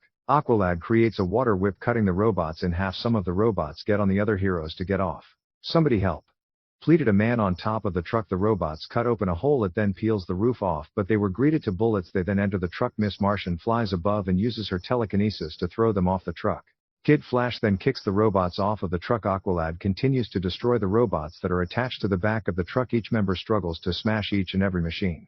Miss Martian grows various of hands thrashing the machines. Both she and Kid Flash land on top of the truck. Seeing various of arms sticking out of her body, he freaks out. She also freaks out as various of robots come out of the truck. Down below, the robots grab hold of the cargo and begins to take the sky. Aqualad glares at the robots. Back with Robin, he makes his way to the top of the truck and takes out 2 batons and begins destroying them. He turns around, see more, but Superboy and Ultraman jump on top of the truck and begins to rip the robots apart. As they crawl on them, 2 of the robots shoot laser beams at the tires, causing the truck to go out of control. Get out, demanded Robin, who grabs the man and jumps off of the truck, which tumbles over the back, blows up, and the robots fly off with the cargo. Ultraman pushes the truck off of them and both of their vision begins to work. Superboy goes after the truck. Superboy! Exclaimed the teen, but neither listen. Ultraman then fires beams from his eyes, but they miss. Robin to Aqualad, we lost our cargo, it's gone, so are my partner, said Robin, who watches the 2 chase after the robots. Aqualad to Superboy, tell us your location so we can help, said Aqualad. I don't need any help, snarled Superboy, ripping out the comm. Brother, where are you? Thought Naruto, having Haiwanashisha set up a link. Get out of my head, Naruto. I don't need or want help, growled Superboy. Superboy, said Aqualad, but he got no answer. He ditched it and he's not listening to me, and Haiwanashisha can't get a read on his location, said Ultraman, who's annoyed at Superboy's action. Super, we lost track of him too, complained Kid Flash. He's out of my range, said Miss Martian, who's unable to locate his whereabouts. This Professor Ivo, if he is alive, seems to be 2 steps ahead of us, and maybe we should contact Red Tornado? Wondered the female Martian. Tornado always says handle things ourselves, and the mission can still success if we recover the parts before they are reassembled, said Aqualad. That's a great plan. Expect for the part about us not knowing where to look, exclaimed Kid Flash. Maybe we do, said Robin. He then plugs in a cord into one of the robots. We would have heard by now if the decoy trucks had been attacked, so how did these monkeys know exactly which truck to target? The part says GPS. The monkeys can track the signal, which means I can track them with the one I captured. Looks like both sets of parts are converging on Gotham City, said Robin with a frightful expression. That far south? God, and I won't get there anytime. I'm sending Kid over there to meet you. Aqualad out, said Aqualad. Kid Flash grins and puts his goggles on. He then takes off running. Robin pressed a button on his gauntlet, causing the bike to rise up. Definitely a diester heavy on the disc, said Robin. Just like our last few missions, groaned Ultraman. He then picks up Robin and flies. Location, Metropolis.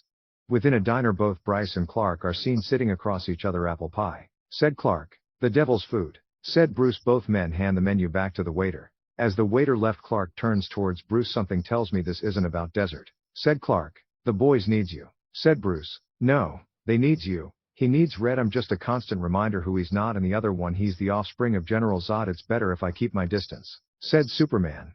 Sorry Clark, but you're dead wrong. Look, I know they troubles you, but they are here. You have to get over the how and why. Trust me on this. That boy needs his father, and Naruto needs proper guidance. Guidance only you can give, said Bruce. Bruce raises up. I'm not that boy's father, and this Naruto, I won't take him in, said Clark. He puts on his hat and turns towards a cook. I'll have that pie to go, said Clark. Bruce could only shook his head at how unfair he's being to Superboy and Ultraman. Location, Gotham City. On a train, the robots are putting the cargo inside of it. Superboy then jumps on top of the train. He then rips a hole and jumps inside. He then sees a well-dressed man and the robot monkeys. Oh, hello there, said the old man. You're Ivo. I'm whelmed, states Superboy, not expecting some skinny man to be what all the talk is about. Ivo stares at Superboy with a smug grin. You're when to talk. Since when did the big blue had a brat? Asked Ivo. Superboy narrowed his eyes at the human. He doesn't, said Superboy. Ivo simply shrugged his shoulders. Yeah, if you say so. Have you met my mobile optimal neural quotient infiltrators? Asked Ivo. Each of them flies towards Superboy. He punches each one that comes near him. Ivo looks down at the destroyed head of his machine. And after all the trouble went through finding an acronym for monkey, groaned Ivo. Superboy grabs the 2 robots and slams them against each other, destroying them. Access, Captain Atom, said a machine, blasting Superboy with an energy beam. Superboy looks up at Ivo. The man smiles at the young boy. Since Professor Ivo's magnificent monkeys don't float your oath, maybe my amazing Amazon will better suit you or better slay you, said Ivo. The Amazo android walks out of the shadows with his eyes a vibrant red. Superboy rises to his feet and wipes the dirt from his face. Give me your best shot, said Superboy. Ivo chuckles at him. Please, my Amazo has the strength of Superman. What chance do you have? Mocked Ivo. Superboy charges at the machine, but each time he sends a punch, Amazo simply blocks it. He then pushes the robot again, but Amazo catches his fist, crushing it, causing Superboy to scream in pain. Oh, sorry, did that strike a nerve? Amazo, strike a few more. commanded Ivo. Amazo gives Superboy a strong uppercut, causing him to hit the ceiling and hit the floor roughly. Superboy rises to his feet once again. Access, Black Canary, said Amazo. His mouth opens up and release a sonic wave at Superboy, causing him to hold on to his ears in pain. The sonic wave blasts Superboy back. The young teen rises up. Access, Flash, said Amazo. He then dashes towards Superboy and giving him rapid high-speed punches. The boy once again falls to the ground. Ivo looks at Superboy with a smug grin. No wonder Daddy has you hidden away. You really aren't doing justice to the big S, are you? Asked Ivo. Superboy gets up. Go for a punch. Access, Manhunter, said Amazo, phasing right through the punch. He then punches Superboy out of the cart. Access, Superman, said Amazo. He lifts Superboy and then punched him, sending him flying into a building. Amazo then turns to his creator. Finish Priority Alpha, said Ivo. Robin and Ultraman had entered Gotham. They turn and see Kid Flash. So, you also changed, commented Ultraman as they noticed their red-haired friend had changed into his superhero costume. Are you kidding? I feel naked in syllables. You still tracking the parts, Robin? Asked Kid Flash. They were heading through Gotham, but they appeared. Wait, there at my school, exclaimed Robin. With the school, Superboy crashes against a trophy case. Amazo pick him up and swings the young Kryptonian around. He then released him, throwing into a locker. Superboy gets up and sees a poster of Superman. He then punches the picture in rage. He once again goes for a left hook, but Amazo punches him into a science lab. That all you got? Said Superboy, who's staring at the android. The Amazo raised his hand. Access, Captain Atom, said Amazo. From his palm, energy begins to form and blasts Superboy directly into the gym. As he raises his head from the floor, he hears clapping. He turns and sees Ivo clapping. I don't usually attend these things in person, but yeah, hey, this was too good to miss, said Ivo. Access, Superman, said Amazo. Superboy gets up and runs at Amazo with a left hook, but Amazo dodges and counters with beating Superboy with various punches. He then smacks him to the ground and raises both hands in the air. Yoink, said Kid Flash, picking up Superboy and running off, saving Superboy from being smashed into the ground. Ultraman flies into Amazo. He then grabs Amazo by the head, throwing him into the bleachers. Robin then throws a batarang at Amazo. Access, Manhunter, said Amazo, allowing him to phase his body through the bat-themed weapon. Access, Red Tornado, said Amazo. A red tornado forms around him. He then sends each hero flying back. He then stands in front of Kid Flash. Access, Captain Atom, said Amazo, firing a blast at Kid Flash, but he avoids it. Kid Flash runs around. Access, Black Canary, said Amazo, hitting him with a sonic blast, throwing him back. Superman, said Amazo, blocking both Ultraman and Superboy. He then slams both Kryptonians into each other and throws both into the bleachers. Robin throws another batarang. Manhunter, said Amazo. He stretches his arm, blocking the weapon. He then slams his arm into the ground, forcing Robin to dodge. Kid Flash runs at him, but Amazo bear hugs Kid Flash. Superman, said Amazo, who begins crushing Kid Flash. Martian Manhunter, said Amazo, phasing his body, thus dropping Kid Flash. He also avoids a black and crimson batarang and a blood red X boomerang. Both weapons land right next to Robin, who narrowed his eyes at the weapons, more so at the batarang. Superboy and Ultraman charged at him. Access, Black Canary, said Amazo, throwing the two in the bleachers. Robin then throws batarangs at Amazo. Superman, said Amazo. He then fires lasers at the young boy. Fortunately, Kid Flash tackles Robin to the floor. Both Kryptonians rise up. Ultraman narrowed his eyes at Amazo. Damn it, we're getting nowhere, said Ultraman. Yawn. Normally Amazo would study and mimic your abilities during battle, but what's the point? You're all such poor copies of the original, said Ivo. Ultraman narrowed at the scientist. So everyone keeps saying that, pisses me off, growled Ultraman. Both boys jump at Ivo, but the man narrowly dodges. Let's see who cocky you are when I break every bone in that body, roared Ultraman. Aw man, Ultraman is pissed too, exclaimed Kid Flash. Robin smiles at Kid Flash. Maybe not, said Robin. Ivo fearfully runs away. Amazo, protect your master. Priority Alpha, screamed Ivo. Ultraman fires a Hest vision from his eyes. Ivo jumps down, avoiding the blast. Captain Atom, said Amazo. He fires an energy blast at Ultraman. Anyone wanna play keep away? Joked Robin, kicking the professor to the ground. Oh, me, screamed Kid Flash, who runs towards Ivo. Superman, said Amazo. He stomps on the ground, sending a wave at Kid Flash, throwing him into the bleachers. Robin throws batarangs at him. Martian Manhunter, said Amazo, turning his body intangible. Both Superboy and Ultraman drop in front of him, placing their fist into his head and torso. It makes itself tangible, thus destroying the machine. With its head blown off and a hole in its chest, it falls back. Help me disassemble him, exclaimed Robin, who runs over to the body. Dude, he has no head and there's a hole in his chest, said Kid Flash. Don't take any chances, said Aqualad, who finally appears. Miss Martian flies down and helps the two up. Superboy, Ultraman, are you okay? Asked a concerned Miss Martian. Ultraman nods his head and Superboy smiles. Fine, just feeling the aster, said Superboy. Hey, where's Ivo? Question Kid Flash, but none of them can spot the man or his robots. Location, Mount Justice. The team stands in front of Batman, Martian Manhunter, Green Arrow, Black Canary, and Red Tornado. The Amazo android has been taken apart once again, safely being analyzed at the two separate star labs, but Ivo has escaped since he originated the tech. He's obviously more dangerous than the android, said Aqualad. Capturing the professor will be the League's priority, said Black Canary. Martian Manhunter then crosses his arm. But we understand your mission. Encounter other complications, said Martian Manhunter. With everyone staring at Superboy and Ultraman, the two look away.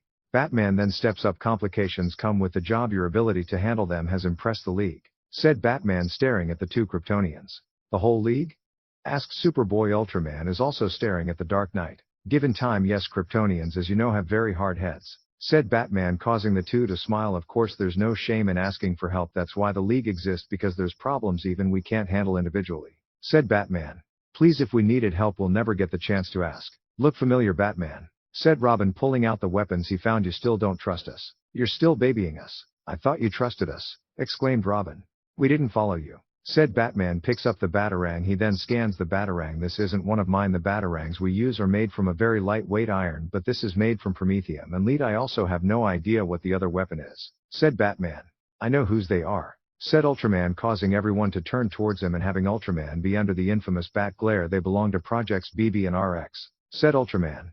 Batman glares at Naruto. Explain more, ordered Batman. Ultraman nods his head. Project BB and Project RX stands for Project Batman Beyond and Red X, said Ultraman, shocking the everyone. I never met the two, but they used your DNA and Catwoman's DNA to create Batman Beyond, and they used the DNS of Ra's al Ghul for Red X. But they, myself and Superboy, are part of Project Justice League of America. It is a team of superhumans Cadmus had created. Their purpose is to combat the League and end them. They also have the Flash's DNA. They call it Project Refill, but his code name is Zoom. There's also two more people in the ground, Zan and Jaina, who are metahumans they created. Zan can turn himself into any form of water, and Jaina, she can turn herself into any animal, said Ultraman. Batman turns towards Green Arrow. He then turns back to Ultraman. Thank you, Ultraman. This may help us later in the future, said Batman, but the man was containing his anger that Cadmus had created a clone of himself and is on and off again. Girlfriend Catwoman. Ultraman and Superboy walks over to Black Canary. We're ready, said Superboy, causing Black Canary to smile at them. Next day, Ultraman and Superboy stand in front of Batman and Black Canary. Ultraman wears a new costume. His new uniform is black and white, with a white cape and his iconic House of Zod emblem in red. Notable differences from his original costume included the front of the cape extending over the middle of his chest, framing his insignia, and the addition of two white bands around each of his forearms and shins. You've called Batman? Asked Ultraman. Batman nods his head. Yes, since a certain someone has been uncooperative, we decided you should have someone who can teach the two of you how to properly use your powers, said Batman. I will still be in charge for combat training, but you two need a teacher who can show you how to use your powers without the risk of you two destroying something accidentally, said Black Canary. Really? Who's going to train us? Captain Atom, Icon, Captain Marvel? Asked Superboy. Out of any of the heroes, Icon seemed like the best pick, mostly because how similar his and Superman's powers are. Nope, me, said a female. Both Ultraman and Superboy turn and see Supergirl stands behind. She then turns towards Ultraman and smiles at him. I must say I like this new look, said Supergirl. Ultraman raised an eyebrow at her. Wait, you don't hate me? You do know I'm the clone of Zod, right? Asked Ultraman. Supergirl nods her head. Yeah, but you aren't him. That's obvious, and I don't think we were properly introduced. I'm Supergirl, said Supergirl. She extended out her hand. She then flashing him a bright smile, causing the male blonde to blush. He then looks down at her hand and slowly reaches out and shakes her hand. You can call me Ultraman, and this is my brother Superboy, said Ultraman. Superboy smiles at the female Kryptonian. House of Zod. And guys, this is the end. See you next time. Peace.